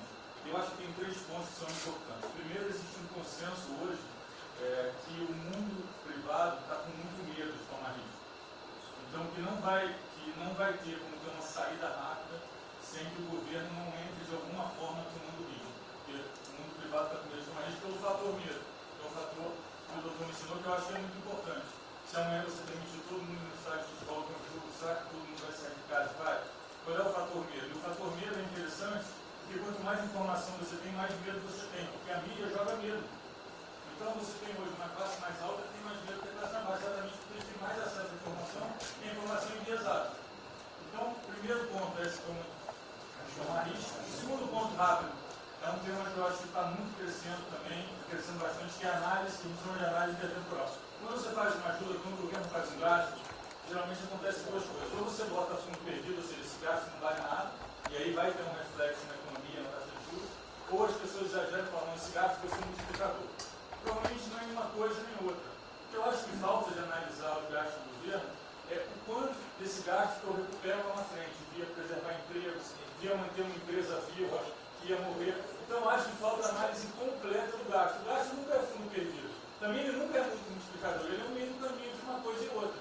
E o que eu acho que falta é a análise de eu vou gastar tanto e esse gasto vai ter essa visibilidade. Por exemplo, existe uma percepção do mercado que dinheiro para governador e prefeito é dinheiro para fora. Pode ser que seja mentira, mas existe essa percepção hoje. E tem vários vídeos rodando por aí, que os senhores devem ter visto, de que o dinheiro vai para a prefeitura e não vai parar, porque vai em bem intangível, que é difícil de controlar. Vai em programa que você nunca tem como monitorar. Então, acho que é importante esse tema de fazer essa análise intertemporal e ver realmente qual é a eficiência do gasto. E por último, último ponto, conversando com investidores, a gente tem feito isso, inclusive nós fizemos uma conversa, 2 bancos centrais com investidores, inclusive de infraestrutura, e o problema principal que aparece em toda a conversa no Brasil, do investidor privado, é que no passado, toda vez que o investidor privado entrou, teve muita sacanagem. O tema da governança é super importante. Então, eu estava conversando com o Marinho, a coisa mais importante desse projeto, na minha opinião, é garantir que a governança é boa. O investidor privado tem certeza que ele vai estar junto com o governo, ou ele vai estar em grande parte tomando risco, às vezes o governo vai tomar um pouquinho, mas que é uma coisa que ele não precisa se preocupar na frente da governança. E o jeito de melhorar a governança é colocar agentes internacionais que fazem governança mundial. A gente conversou um pouco sobre isso. É só isso. Obrigado. Obrigado. Ministra Damares, por favor. Perdão, Marcelo já falou? Não. Ministra Damares. Ministro, parabéns pela ideia, mas eu preciso lembrar e eu preciso fazer sempre isso para que a gente não perca o foco, a questão de valores, ministro. Esse governo tem o pilar dos valores. Não se pode construir nada neste governo sem a gente trazer valores. Nós estamos sabendo, e a gente está falando o tempo todo, que nós não seremos mais os mesmos depois dessa pandemia. O mundo não será mais o mesmo. nós não seremos mais o mesmo, e nós vamos ter que fazer uma revisão de políticas públicas no mundo todo e no Brasil. Nós vamos ter que nos reinventar, com certeza. Neste momento, o que nós estamos vendo aqui no nosso comitê? Nós estamos buscando dados e não estamos encontrando dados. Nós recebemos um governo que não tinha dados, os dados que nós tínhamos eram falsos, mentirosos. Um Brasil de achismo, um Brasil de talvez, eu acho que é, talvez sim, talvez não. Políticas públicas construídas até agora nessa nação em cima de talvez e de achismo. Nós vamos ter que rever muita coisa. É um país plural. Quando a gente vai buscar os povos tradicionais agora para a gente construir enfrentamento ao coronavírus, nós descobrimos, ministros, que nós temos 1.300.000 ucranianos no Brasil. Ninguém nunca falou de ucranianos para nós, Brasil. Com a sua cultura totalmente preservada no Brasil. Nós estamos com 1.500.000 ciganos, eu falava de 1.300.000, e são 1.500.000 ciganos. Nós estamos... Então, presidente, nós vamos ter que rever muita coisa na aplicação das nossas políticas públicas no Brasil. Os nossos seringueiros são em números maiores do que a gente imagina no Brasil. Então, tudo que nós formos construir, nós vamos ter que ver, ministro, a questão dos valores também. A questão, os nossos quilombos estão crescendo e os meninos estão nascendo nos quilombos e seus valores estão lá. Então, tudo vai ter que ver a questão dos valores. E quando eu falo valores, ministro, eu quero dizer para o senhor, nós estamos com quase 80.000 idosos em abrigos no Brasil. Eu me surpreendi com números. Nós estamos com quase 60.000 crianças em abrigos no Brasil. Os números estão me surpreendendo. E eu estou com um número absurdo de mulheres também em busca de abrigos por causa de violência. Então, tudo isso tem que vir para este pacote. Nós vamos ter que fazer algumas revisões de políticas públicas no Brasil. Então, por favor, ministro, coloque aí a questão de valores. E quando eu falo valores, aí eu quero olhar para o nosso novo ministro aqui da Saúde e dizer, ministro, valores estão lá no seu ministério também. Neste momento de pandemia, a gente está vendo aí a palhaçada do STF trazer o aborto de novo para a pauta. E lá está a questão de as mulheres que são vítimas do Zika vírus vão abortar. E agora vem do coronavírus. Será que vão querer liberar que todos que tiveram coronavírus poderão abortar no Brasil? Vão liberar geral? O seu ministério, ministro, está lotado de feminista que tem uma pauta única, que é a liberação do aborto. Quero te lembrar, ministro, que está chegando agora, este governo é um governo pró-vida, é um governo pró-família. Então, por favor. E aí, quando a gente fala de valores, ministro, quero dizer que nós estávamos sim no caminho certo. A gente não precisa reinventar muita coisa, não. E eu quero citar aqui um exemplo da política indigenista como este governo estava construindo. Todo mundo começou a dizer, a esquerda começou a falar, que o coronavírus iria dizimar os povos indígenas no Brasil. O primeiro óbito, dia 12 de abril, sabe o que é isso? A forma como nós estávamos conduzindo a política indígena no Brasil. Primeiro óbito, dia 12 de abril. E eu fui lá para a Amazônia, em Roraima, junto com o presidente da FUNAI e o secretário nacional de saúde indígena, para acompanhar o primeiro óbito. A forma como a gente conduziu deu muito certo. Vamos ter que melhorar? Vamos ter que melhorar. E por que nós fomos lá, presidente? Porque nós recebemos a notícia que haveria contaminação criminosa em Roraima, em Amazônia, de propósito, em índios, para dizimar aldeias e povos inteiros para colocar nas costas do presidente Bolsonaro. Eu tive que ir para lá com o presidente da FUNAI e me reunir com os generais da região e os superintendentes da Polícia Federal para a gente fazer uma ação ali meio que sigilosa. Porque eles precisavam matar mais índio para dizer que a nossa política não estava dando certo. Então, o que a gente estava fazendo estava dando certo. O que nós estamos fazendo está dando certo. Então, aqui, general, todo o nosso trabalho que envolve políticas de valores precisa estar aqui no Pró-Brasil. E aí, presidente, só para encerrar, eu quero dizer para o senhor que a sua angústia tem razão de ser. Nunca houve tanta violação de direitos no Brasil como neste período. Direitos fundamentais foram violados. No nosso Disque 100 tem mais de 5.000 registros, ministros, de violação de direitos humanos. Mas o senhor tem uma ministra de direitos humanos e uma equipe muito corajosa. São mais de 5.000 procedimentos e ações que estão sendo construídos. Governadores e prefeitos responderão ao processo. Idosos estão sendo algemados e jogados dentro de camburões no Brasil. Mulheres sendo jogadas no chão e sendo algemadas por não terem feito nada. Nós estamos vendo padres sendo multados em R$90 mil porque estavam indo da igreja com 2 fiéis. A maior violação de direitos humanos da história do Brasil nos últimos 30 anos está acontecendo neste momento. Mas nós estamos tomando providências, a pandemia vai passar, mas governadores e prefeitos responderão processos. E nós vamos pedir, inclusive, a prisão de governadores e prefeitos. E nós estamos subindo o tom. E discursos estão chegando. Nosso ministério vai começar a pegar pesado com governadores e prefeitos. Nunca vimos o que está acontecendo hoje. Se eles falavam que nós éramos violadores de direitos, eles estão. Inclusive, o governador Wellington agora, ontem, determinou que a polícia poderá entrar nas casas. Vocês não imaginam o que ele vai fazer. Poderá entrar assinou. A polícia poderá entrar na casa sem mandato. Então, assim, as maiores violações estão acontecendo nesses dias. Então, nós estamos fazendo enfrentamento de mais de 5 procedimentos. O nosso ministério já tomou a iniciativa e nós estamos pedindo, inclusive, a prisão de alguns governadores. Então, está aí algumas respostas. Valores. Por favor. Valores. Posso falar? Houve aqui uma apresentação, uma representação do ministro Paulo Guedes, que a senhora vai receber mais dinheiro. Obrigada. Ministro Marcelo, por favor. Obrigado, vou ser bem breve também. Primeiro, parabenizar o ministro Braga Neto pelo... Eu queria só deixar uma coisa seguinte, eu fico bem, cara. Não é trabalho meu, é trabalho da equipe e eu roubei ideia de um tanto de gente. Eu roubei ideia aqui, ali, eu roubei ideia, tá? Eu aproveitei a ideia, eu só coordenei. Um cronograma importante do projeto, obviamente, todos os ministérios, como o Ministério do Turismo também, já estão finalizando até amanhã esse programa de retomada. E, presidente, o turismo, obviamente, ele tem uma importância muito grande para a economia, o Paulo Guedes sabe disso, mais de 8%, ou seja, quase 10% do PIB nacional é turismo.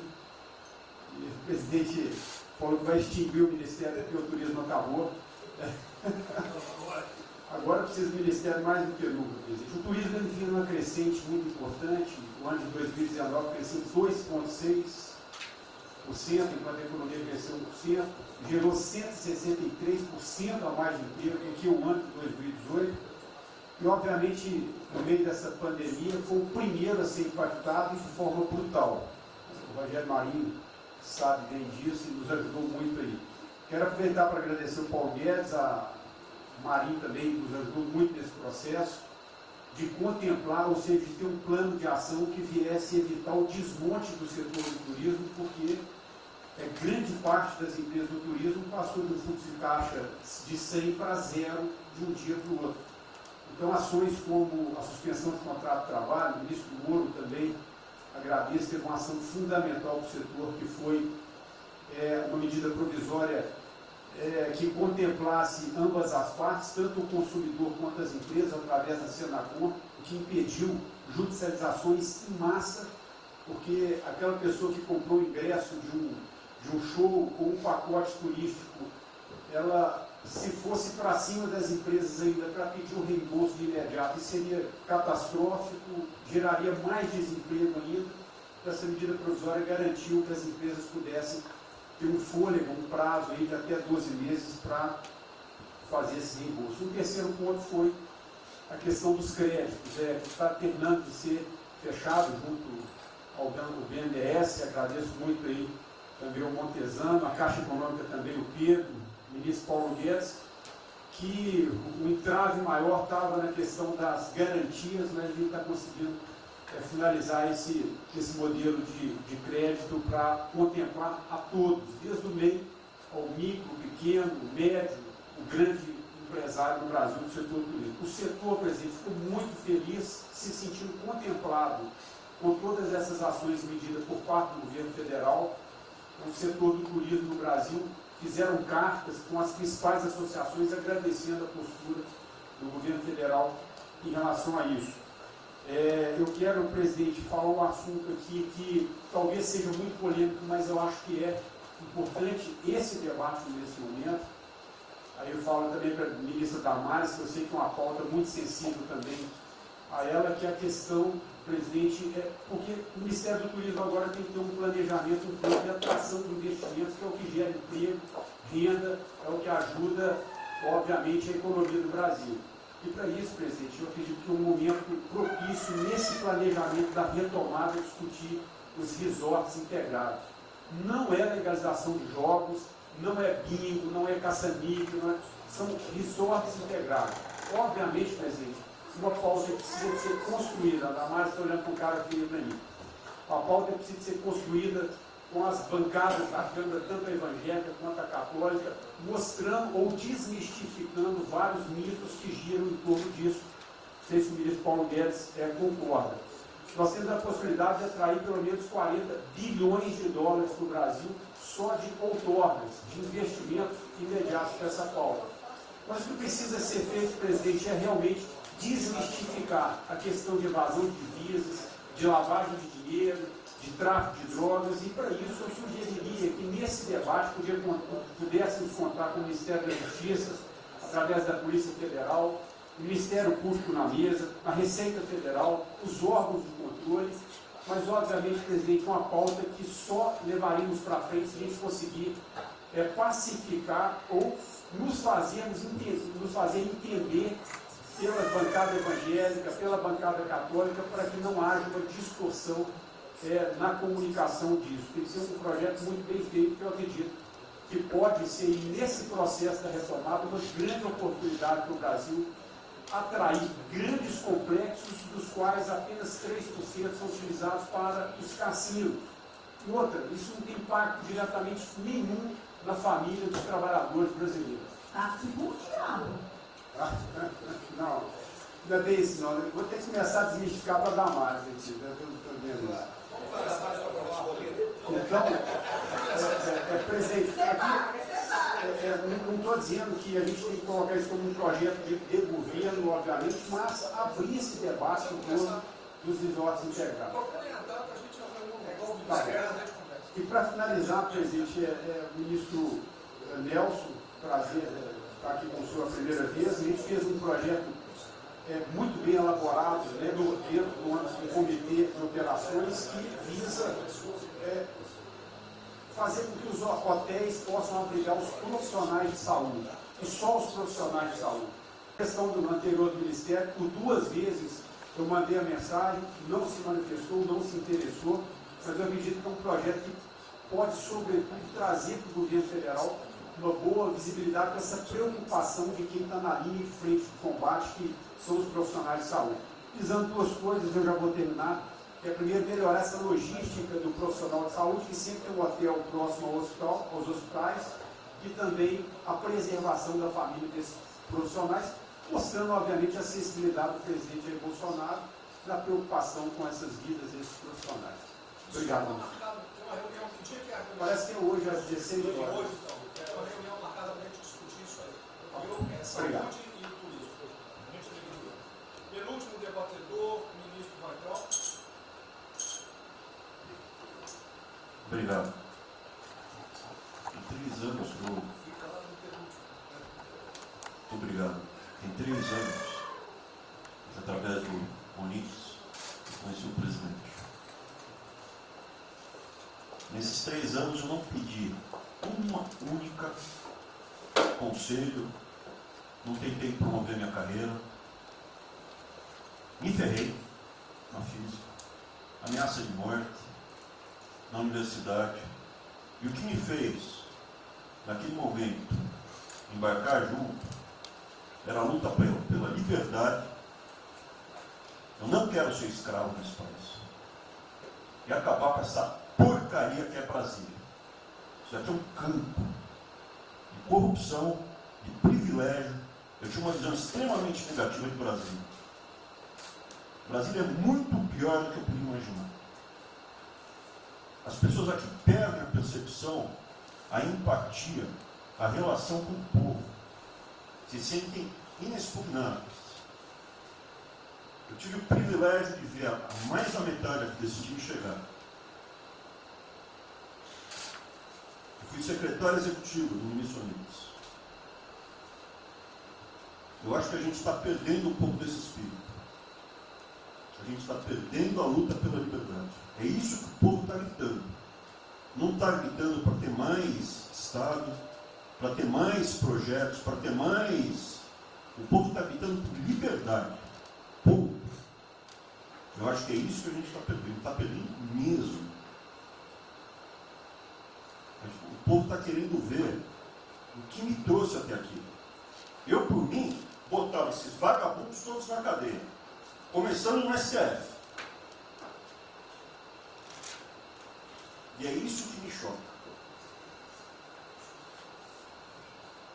Era só isso, presidente. Eu realmente acho que toda essa discussão de vamos fazer isso, vamos fazer aquilo, eu vi muitos ministros que chegaram e foram embora. Eu percebo que tem muita gente com agenda própria. Eu percebo que tem, assim, tem um jogo que é jogado aqui, mas eu não vim para jogar o jogo. Eu vim aqui para lutar. E eu luto e me ferro.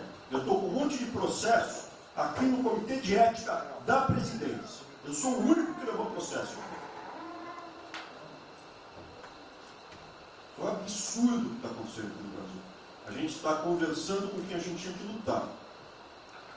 A gente não está sendo duro bastante contra os privilégios, contra o tamanho do Estado. E eu realmente estou aqui de peito aberto, como vocês sabem disso. Levo tiro, odeio o Partido Comunista, que está querendo transformar a gente numa colônia.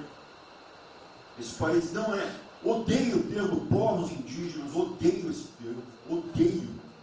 Povos ciganos, só tem um povo nesse país. Quer, não quer ser que é povo brasileiro, só tem um povo. Pode ser preto, pode ser branco, pode ser japonês, pode ser descendente de índio, mas tem que ser brasileiro, pô. Acabar com esse negócio de povos e privilégios. Só pode ter um povo. Não pode ter ministro que acha que é melhor do que o povo, do que o cidadão. Isso é um absurdo. A gente chegou até aqui. O senhor levou uma facada na barriga.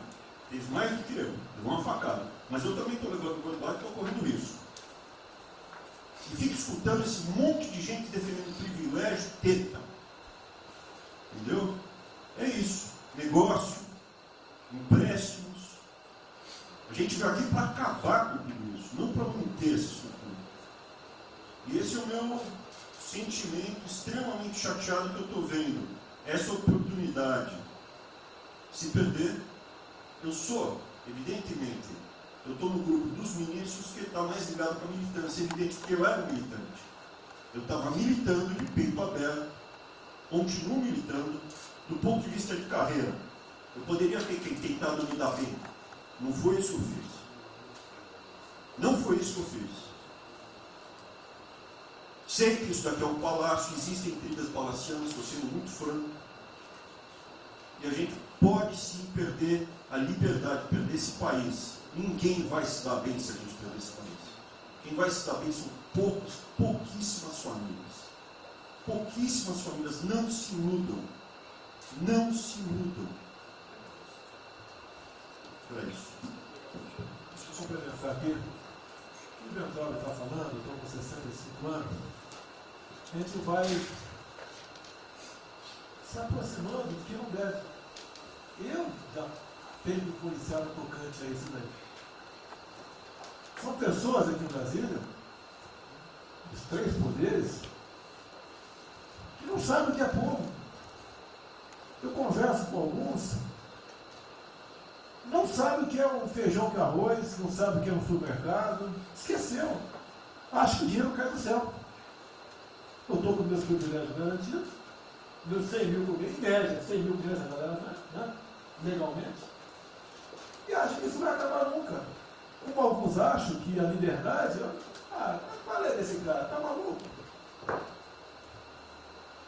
Eu estou vendo mais antigo aqui, o João Helena aqui.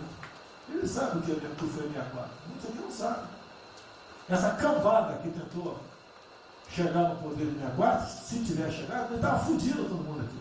Cortando, ele estava felicíssimo cortando cana, ganhando $20 por mês. Não pode esquecer disso. Nós não podemos esquecer o que é esse povo. Eu vou convidar os ministros para domingo e passar a semana da Guadia. Convite, né? Não é missão, não, convite. Para ver como é que está o cara na esquina. Para ver uns merda para falar aí, né? Uns merda de sempre. O cara rompeu o isolamento, tá dando festa. Tem que perder pro cacete, pô. Tá passando fome, tá na merda, pô. Sentiu o cheiro de povo. Como eu falei, lá. É uma experiência para todo político sentir. E lá vem como é que tá o negócio. Ou a gente tem que estar como se fosse, né, um general na retaguarda e deixar a tropa se ferrar na frente. Não, o general está na frente, o coronel está na frente, o capitão está na frente. Nós, heróis da Segunda Guerra Mundial, estiveram na frente do campo de batalha. Simples aqui, tenho certeza que as Forças Armadas vão cumprir com o seu papel, mas, né, nós temos que dar exemplo e mostrar que o Brasil não é. Eu sou mais educado que o Ventral, eu tenho que polir muito, né, o linguajar que nos usa, mas não é isso. E o pessoal pinta por aí, se reunindo de madrugada, para lá, para cá, sem informações. O meu funciona. O meu particular funciona. Os que tem oficialmente desinformam. E voltando ao tema, eu prefiro não ter informação do que ser desinformado por cima de informações que eu tenho. Então, pessoal, muitos vão poder sair do Brasil. Mas não quero sair, ver a minha irmã de Eldorado, outra de Cajati, o coitado do meu irmão, capitão do exército de Vladimir, acabou se fuder, pô. Como é perseguido o tempo todo. É a bosta da Folha de São Paulo. Diz que meu irmão foi expulso de um açougue de registro, que estava comprando carne sem máscara. Comprovou no papel, estava em São Paulo esse dia. O dono do restaurante, do açougue, falou que não estava lá. E fica por isso mesmo, isso aqui é problema dele. Né? Mas é a putaria o tempo todo para me atingir, mexendo com a minha família. Já tentei trocar a gente da segurança nossa no Rio de Janeiro, oficialmente, e não consegui. Isso acabou. Eu não vou esperar fuder minha família toda, de sacanagem, ou amigo meu, porque eu não posso trocar alguém da segurança na ponta da linha que pertence à estrutura. Vai trocar. Se não puder trocar, troca o chefe dele. Pode trocar o chefe dele? Troca o ministro. E ponto final. Não estamos aqui para brincadeira. Eu tenho um garoto aqui, com todo respeito, do BNDES. Eu conhecia, ele usava calção lá. Pode ver os Estados Unidos para cá, podia estar muito bem lá. Veio para cá, eu tentava mudar o Brasil com o vídeo do Paulo Guedes, de amigos, pais dele, de coincidência, né, Paulo Guedes? Eu não lembro dos teus pais, de você, tá certo? Mas alguém que está investindo aqui, e todos nós temos que pensar nisso. O que esses filhos de Maia querem, é a nossa liberdade. Olha, como é fácil impor uma ditadura no Brasil, como é fácil. O povo não é delicado. Por isso que eu quero, ministro da Justiça, ministro da Defesa, que o povo se abre. Que é a garantia que não vai ter um filho da puta aparecer para impor uma ditadura aqui. Que é fácil impor uma ditadura. Facílimo. Um bosta no prefeito, faz um bosta no mercado, algema e deixa todo mundo dentro de casa. Se eu tivesse armado, ia para a rua. E se eu fosse ditador, né, eu queria desarmar a população, como todos fizeram no passado, quando queriam, antes de impor a sua respectiva ditadura. Aí, que a demonstração nossa, eu peço ao Fernando e ao outro, por favor, assine essa portaria hoje, que eu quero dar um puta do recado para esses bosta. Por que eu estou armando o povo? Porque eu não quero uma ditadura. E não dá para segurar mais. Não dá para segurar mais. Quem não aceitar as minhas bandeiras, amados, família, Deus, Brasil, armamento, liberdade de expressão, livre mercado, quem não aceitar isso está no governo errado. Espere para 22, né, o senhor Álvaro Dias, espere o Alckmin, espere o Haddad, ou talvez o Lula, né? E vai ser feliz com eles, pô. No meu governo está errado. É escancarar a questão do armamento aqui. Eu quero todo mundo armado. Que o povo armado jamais será escravizado. E que cada um faça, exerça o seu papel, se exponha. Aqui eu já falei. Pede o ministério quem for elogiado, pela Folha e pelo Globo. Pelo antagonista. Tá? Então tem certos blogs que só tem notícia boa de ministro, não sei como. O presidente é uma porrada, o ministro é elogiado. A gente vê por aí, o governo tá, o Ministério do Bem, apesar do presidente. É pra puta que eu pariu, porra. Eu disse, cadê o time, porra? Trocamos o time, espero trocar mais ninguém, espero. Mas nós temos que, na linha do Van Trump, de forma mais educada um pouquinho, tá? Se preocupar com isso, que os caras querem é a nossa hemorroida, é a nossa liberdade. Isso é uma verdade. O que esses caras fizeram com o vírus, esse bosta desse governador de São Paulo, esse estúpido do Rio de Janeiro, entre outros, é exatamente isso. Aproveitaram o vírus, está um bosta do prefeito lá de Manaus agora, abrindo cobras coletivas. Um bosta, que quem não conhece a história dele, procura conhecer, que eu conheci dentro da Câmara, coisa do meu lado. E nós sabemos que a ideologia dele e o que ele prega. E que ele sempre foi. O que está aproveitando agora, um clima desse, para levar o terror no Brasil. Então, pessoal, por favor, se preocupe, que é mais importante que a vida de cada um de vocês, que é a sua liberdade. Se não me preso, não vale porra nenhuma. Bom, presidente, esses valores, esses princípios, e o alerta do Ventral é válido também, como sua evocação, é que realmente nós estamos todos aqui por esses valores. Estamos aqui por esses valores. Nós não podemos esquecer disso. Nós podemos conversar com todo mundo aqui, porque é o establishment, porque nós precisamos dele para provar coisas, mas nós sabemos que nós somos diferentes. Nós temos noção que nós somos diferentes deles. E quando eles cruzam a linha, a gente solta a mão e sai andando sozinho. Enquanto eles estiverem no trilho conosco, no caminho de fazendo as reformas que nós prometemos, nós estamos juntos. Mas o cara soltou a mão, passou por lá de lá, e deixa o cara sozinho, a gente continua sozinho, vai procurar outra conversa, em outro lugar. Então, eu acho que manter essa ideia que nos trouxe aqui, e eu tenho dito isso em todo lugar, e lá fora, eu converso, semana passada conversei com os ministros da Fazenda de G20, conversei com os ministros também de Economia dos BRICS, e a mensagem que eu levo é sempre a mesma: o Brasil vai surpreender o mundo. Vocês duvidaram da nossa democracia, duvidaram do nosso presidente é democrático e vai fazer as mudanças. E aprovamos a reforma da Previdência no ano passado, enquanto os franceses fizeram passeadas com outra reforma da Previdência. Agora, não é uma coisa, estou dizendo, nós vamos continuar aprofundando as reformas, nós vamos seguir. Eu conheço todas as histórias de reconstrução por profissão, obrigado a estudar isso, a reconstrução da Alemanha, na Segunda Guerra, a Primeira Guerra com o Chaves, a Segunda Guerra com o Ludwig Erhard, a reconstrução da economia do Chile com os caras de Chicago, o caso da fusão das duas Alemanhas. Eu conheço profundamente, no detalhe, não é de ouvir falar, de ler 8 livros sobre cada reconstrução dessa. Então, eu li Keynes 3 vezes no original antes de eu chegar a Chicago. Então, não tem blues, não tem dó, não tem blá blá blá. Tem estudos sobre todas as ocasiões.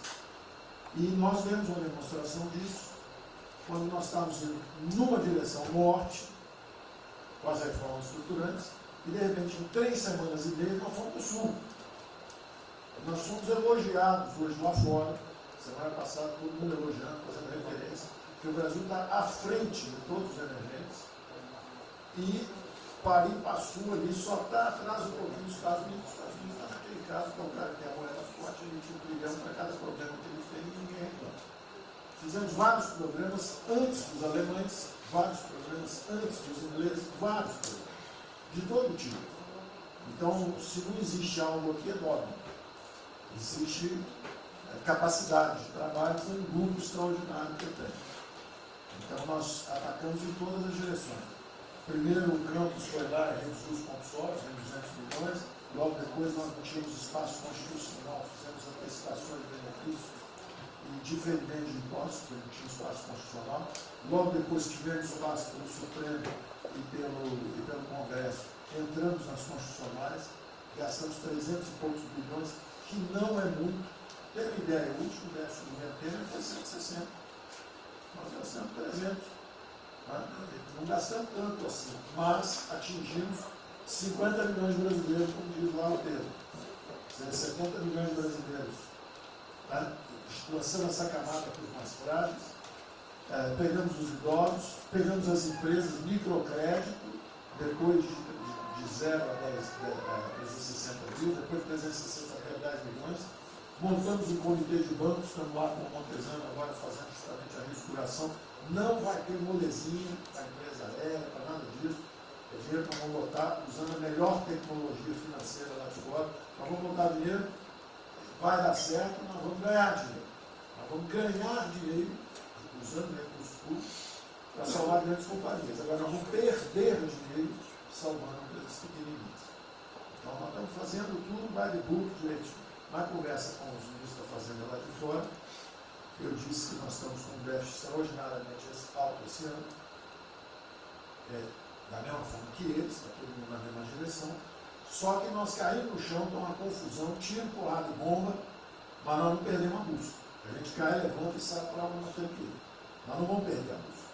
Nós sabemos dos valores, sabemos dos princípios, sabemos o que nós estamos defendendo. Estamos defendendo liberdade, liberdade econômica, liberdade política. Nós sabemos o que nós estamos defendendo. E estamos agora, no meio dessa confusão, derrubando a última torre do inimigo. Uma coisa é que nós vamos fazer a reconstrução e a nossa transformação econômica. A outra coisa são as torres do inimigo que a gente tinha que derrubar. Uma era excesso de gasto com a Previdência, derrubamos assim quebrando. A segunda torre era os juros estão descendo, vão descer mais ainda. O Campos tem o mapa já, estamos descendo. Então, para ter uma ideia, o ano passado, para esse ano, 120 bilhões a menos de juros. Um plano Marshall por ano. Sem Marshall, de juros a menos. Então nós sabemos, e é nessa confusão toda, todo mundo está achando que estão distraídos, abraçaram a gente, enrolaram com a gente, nós já botamos para nada no bolso do inimigo. 2 anos sem aumento de salário. Era a terceira coisa que nós tínhamos que derrubar. Nós vamos derrubar agora também. Isso vai nos dar tranquilidade de ir até o final. Não tem jeito de fazer um impeachment se a gente tiver com as contas arrumadas que um dia acabou. Não tem jeito, não tem jeito. E o presidente está no ponto futuro. O presidente falou assim, tudo bem, tem a primeira onda que é da saúde, mas tem a segunda que é da economia. E uma vem agarrada com a outra. Nós estamos ainda tentando sair da primeira, a segunda já está querendo bater. Eu ainda acho que nós estamos preservando os sinais vitais da economia brasileira. Ela, para mim, ainda é um urso hibernando. Baixa sua energia para zero, consumo de energia para quase zero, só respira. Mas quando você sai da gruta, você sai para comer o primeiro bicho não passar, você tem força. Nós não podemos deixar isso graças à super safra da nossa Tereza, à logística do Tarcísio, a comida está chegando, as exportações estão subindo, a China é aquele cara que você sabe que você tem que aguentar, porque para vocês terem uma ideia, para cada $1 que a gente exporta 3 para a China. Você sabe que ele é diferente de você, você sabe que geopoliticamente você está do lado de cá. Então você sabe o seguinte, não deixa jogar fora aquilo ali não, porque aquilo ali é comida nossa, né? Estamos exportando para aqueles caras. Não vamos vender para eles, ponto político nosso. Mas vamos vender a nossa soja para eles. Isso a gente pode vender à vontade. Eles vão comer. Eles vão comer. A Índia também vai precisar comer. Vai ser o trading da água. Eles vão dizer que é a melhor trading da água. Um dia alguém comentou comigo, acho que foi o Campos, não foi, Campos? Foi. É o trading da água. Os caras precisam de alimento, não tem água, nós temos muito mais água do que eles têm. Então eles vão ter que abrir mão da agricultura para fazer outras coisas e nós vamos poder exportar para eles também. Então nós temos um mapa de voo bom, nós temos uma equipe jovem, preparada, todo mundo trabalhando junto, e nós não vamos perder o rumo, não podemos perder o rumo. Então vai ter muita conversa, vamos para cá, vamos para lá, vamos fazer isso, vamos fazer aquilo, não vamos perder o rumo não. Pode dar vestimento, bota perucadora, passa batom vermelho, faz uma opção de coisa que for necessário politicamente, mas não vão perder o rumo econômico, nós sabemos onde nós estamos. Então, eu estou só dando uma mensagem de tranquilidade para todo mundo aqui, que é o seguinte, nós não estamos fazendo nada exótico, dogmático, nada disso. Nós estamos indo numa direção, fizemos o que o mundo inteiro fez, em 3 semanas e meia, nós fizemos o que o mundo inteiro fez, só que nós não vamos perder o rumo, não. Nós sabemos para onde nós vamos voltar já. Tá certo? E se o mundo for diferente, nós vamos ter capacidade de adaptação. Por exemplo, eu já tenho conversado com o ministro da Defesa, já conversamos algumas vezes, quantos 200 mil, 300 mil, quantos jovens aprendizes nós podemos absorver nos quartéis brasileiros? 1 milhão? 1 milhão a R$200, que é o Bolsa Família, R$300, o cara de manhã faz calistenia, aprende civil, organização social, como é que é o SPB, organização social, política, né? Faz ginástica, canta o hino, bate continente de tarde, aprende a ser um cidadão, disciplina, usar usar o tempo construtivamente, voluntário para fazer estrada, para fazer isso e aquilo. Sabe quanto custa isso? R$200 por mês, 1 milhão de carros, 200 milhões, pô. Joga 10 meses, 2 bi, isso é nada. Então nós vamos pegar na reconstrução, nós vamos pegar 1 bilhão, 2 bilhões, e contrata 1 milhão de jovens aqui. A Alemanha fez isso na reconstrução. Aí você também quer fazer estrada, precisa de 3, 4 milhões a mais, tem um orçamento de 8, toma aqui seus 4 milhões. Isso não faz falta. Não faz falta. Não é isso o problema. A mesma coisa do nosso programa do jogo, lá nos recursos integrados, não tem problema nenhum, são bilionários, executivos do mundo inteiro. O cara vem, fazem convenções, olha, o turismo saiu de 5 milhões em Singapura para 30 milhões por ano. O Brasil recebe 6. Uma pequena cidade recebe 30 milhões de turistas. O sonho do presidente transformar o Rio de Janeiro em Cancún, Maior dos Reis em Cancún, aquilo aí pode virar Cancún rápido. Entendeu? A mesma coisa a Espanha. A Espanha recebe 30, 40 milhões de turistas. Isso aqui é uma cidade da Ásia. Macau recebe 26 milhões hoje na China. Só por causa desse negócio. É um centro de negócio. É só maior de idade. O cara entra, deixa a grana lá, que ele ganhou anteontem, ele deixa aquilo lá, bebe, sai feliz da vida. Ele ali não atrapalha ninguém. Ele não atrapalha ninguém. Deixa cada um se fuder. Deixa o presidente fala de liberdade. Deixa cada um se fuder do jeito que quiser. Principalmente se o cara é maior, vacinado e bilionário. Deixa o cara se fuder. Lá não entra nenhum brasileirinho. Não entra nenhum brasileirinho desprotegido. Se a CGU tiver como controlar a entrada e a saída do dinheiro. Isso, então vamos lá. Se não tiver como lavar dinheiro. Então, só para terminar as observações também finais ali, o Campos falou duas coisas também interessantes. Então, o Campos falou duas coisas interessantes ali. Uma é o seguinte: o estrangeiro para vir com investimento, eu recebi o embaixador, já reportei isso para o presidente, eu recebi o embaixador dos Estados Unidos e ele veio conversar conosco. A mensagem maior dele era uma só. Assim, ó, nós queremos um bom ambiente de negócio. Nós vamos colocar centenas de bilhões de dólares. O mundo inteiro quer investir no Brasil. Agora nós precisamos de um bom ambiente de negócio. Simplificação de impostos, segurança jurídica, coisa desse tipo. Né? Então, o secretário do Comércio americano, que é o Wilbur Ross, o cara me disse o seguinte: eu só tenho um conselho para vocês. Vamos aderir ao GPA, que é o General Purchasing Agreement, que é o seguinte: é um acordo, nós com a entrada na OECD, nós assinamos esse acordo, e esse acordo diz o seguinte: não pode haver nenhuma compra governamental sem transparência. Acabou. Então não basta a gente fazer isso, quer dizer, não vai fazer concorrência para concessão, privatização, então nós já estamos na pista certa, já estamos indo na direção certa. Só uma informação sobre isso aí, eu fiz uma reunião com o pessoal da CBE essa semana, agora foi semana passada, falando do nosso interesse, eles falaram que já nos consideram da CBE. Sim. Tá? Então os ministérios, estou falando isso porque vários ministérios têm uma pauta a cumprir, vamos continuar nisso porque vamos dizer, a impressão foi excepcional. Isso, só um dado aqui do OCDE, rapidamente do OCDE, então, só apoio. Não, o embaixador disse isso, o embaixador disse: nós não podemos perder a oportunidade do presidente está tão próximo aqui, ó. Os nossos dois presidentes estão próximos, nós não podemos perder essa oportunidade. O presidente da OCDE disse que realmente os Estados Unidos, que eram, vamos dizer assim, tinha uma certa objeção, agora já está favorável. Ministro, é só um dado, a OCDE, 90% dos países que hoje integram a OCDE já contam com os resorts integrados. Os outros 10% são muçulmanos. 88% tem um ensino domiciliar. Então a gente vai entrar com a MD hoje lá, tá? Vamos escolher. Vamos escolher. Pronto, obrigada.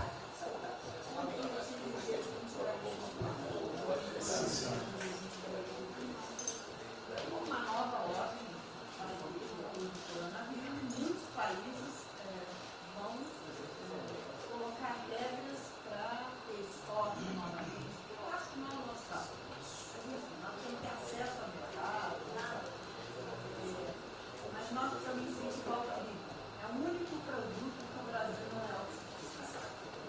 O resto, se amanhã quiser fechar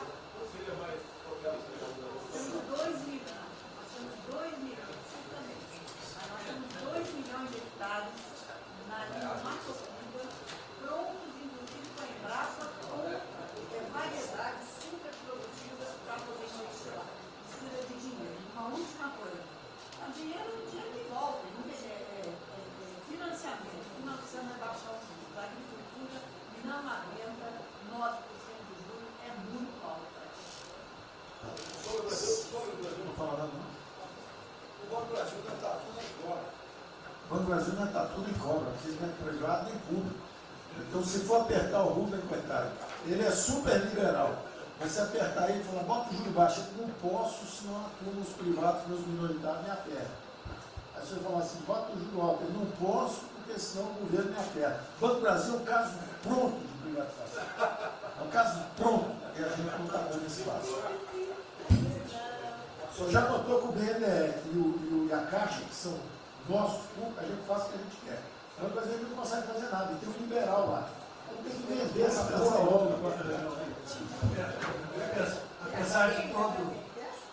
Apesar de todo o aumento de risco que passou a haver no sistema bancário, o Banco do Brasil está expandindo bastante seus empréstimos e a agricultura, a ministra Tereza Cristina testemunha aqui de que o apoio está sendo muito grande e nós estamos numa situação confortável, ministro, porque, primeiro porque em termos de liquidez, o público vê o Banco do Brasil como um porto seguro. Então, nós não estamos tendo problemas que outros bancos estão tendo, de preocupação com a liquidez do banco, com a rigidez do banco. E na nossa formação de resultado, as pessoas físicas não têm um papel preponderante dentro do Banco do Brasil. E nós temos a felicidade, nesse momento, de contar com folhas de pagamento de empresas públicas, das Forças Armadas, né? Que em termos relativos estão numa situação mais segura do cidadão comum, que não participa de empresas públicas. Mas só confesse o seu sonho. Confesse o sonho. Confesse o seu sonho. Em relação à privatização, Foi 23 agora. em relação à privatização, eu acho que fica claro que com o BNDES cuidando do desenvolvimento e com a Caixa cuidando da área social, o Banco do Brasil estaria pronto para um programa de privatização. Né? Mas isso a gente pode fazer. Só se discute, só se fala isso em 23. A gente pode fazer um dia um seminário aí, que possa escrever aí. Porque o Banco do Brasil, no passado, teve muitos privilégios pelo fato de ser público. As folhas de pagamento vinham naturalmente do Banco do Brasil para a Caixa, a administração dos depósitos judiciais eram sempre do Banco do Brasil e da Caixa. Hoje isso tudo é processo de concorrência. Nós temos que pagar muito caro por esses antigos privilégios que não são mais privilégios. E fica só o lado ruim de ser estatal, pesando no Banco do Brasil. Porque a gente não tem a mesma facilidade de contratação, a gente não tem a mesma facilidade de demissão de maus funcionários, e vai por diante. Quer dizer, tudo tem que submeter ao governo, o Tribunal de Contas travando tudo. Né?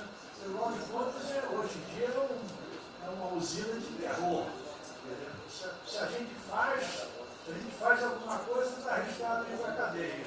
Se não faz, é processado por inação. Você não tomou as providências que tinha que ter tomado. Virou um terror isso. Se ficar o bicho quieto, se correu para o fundo.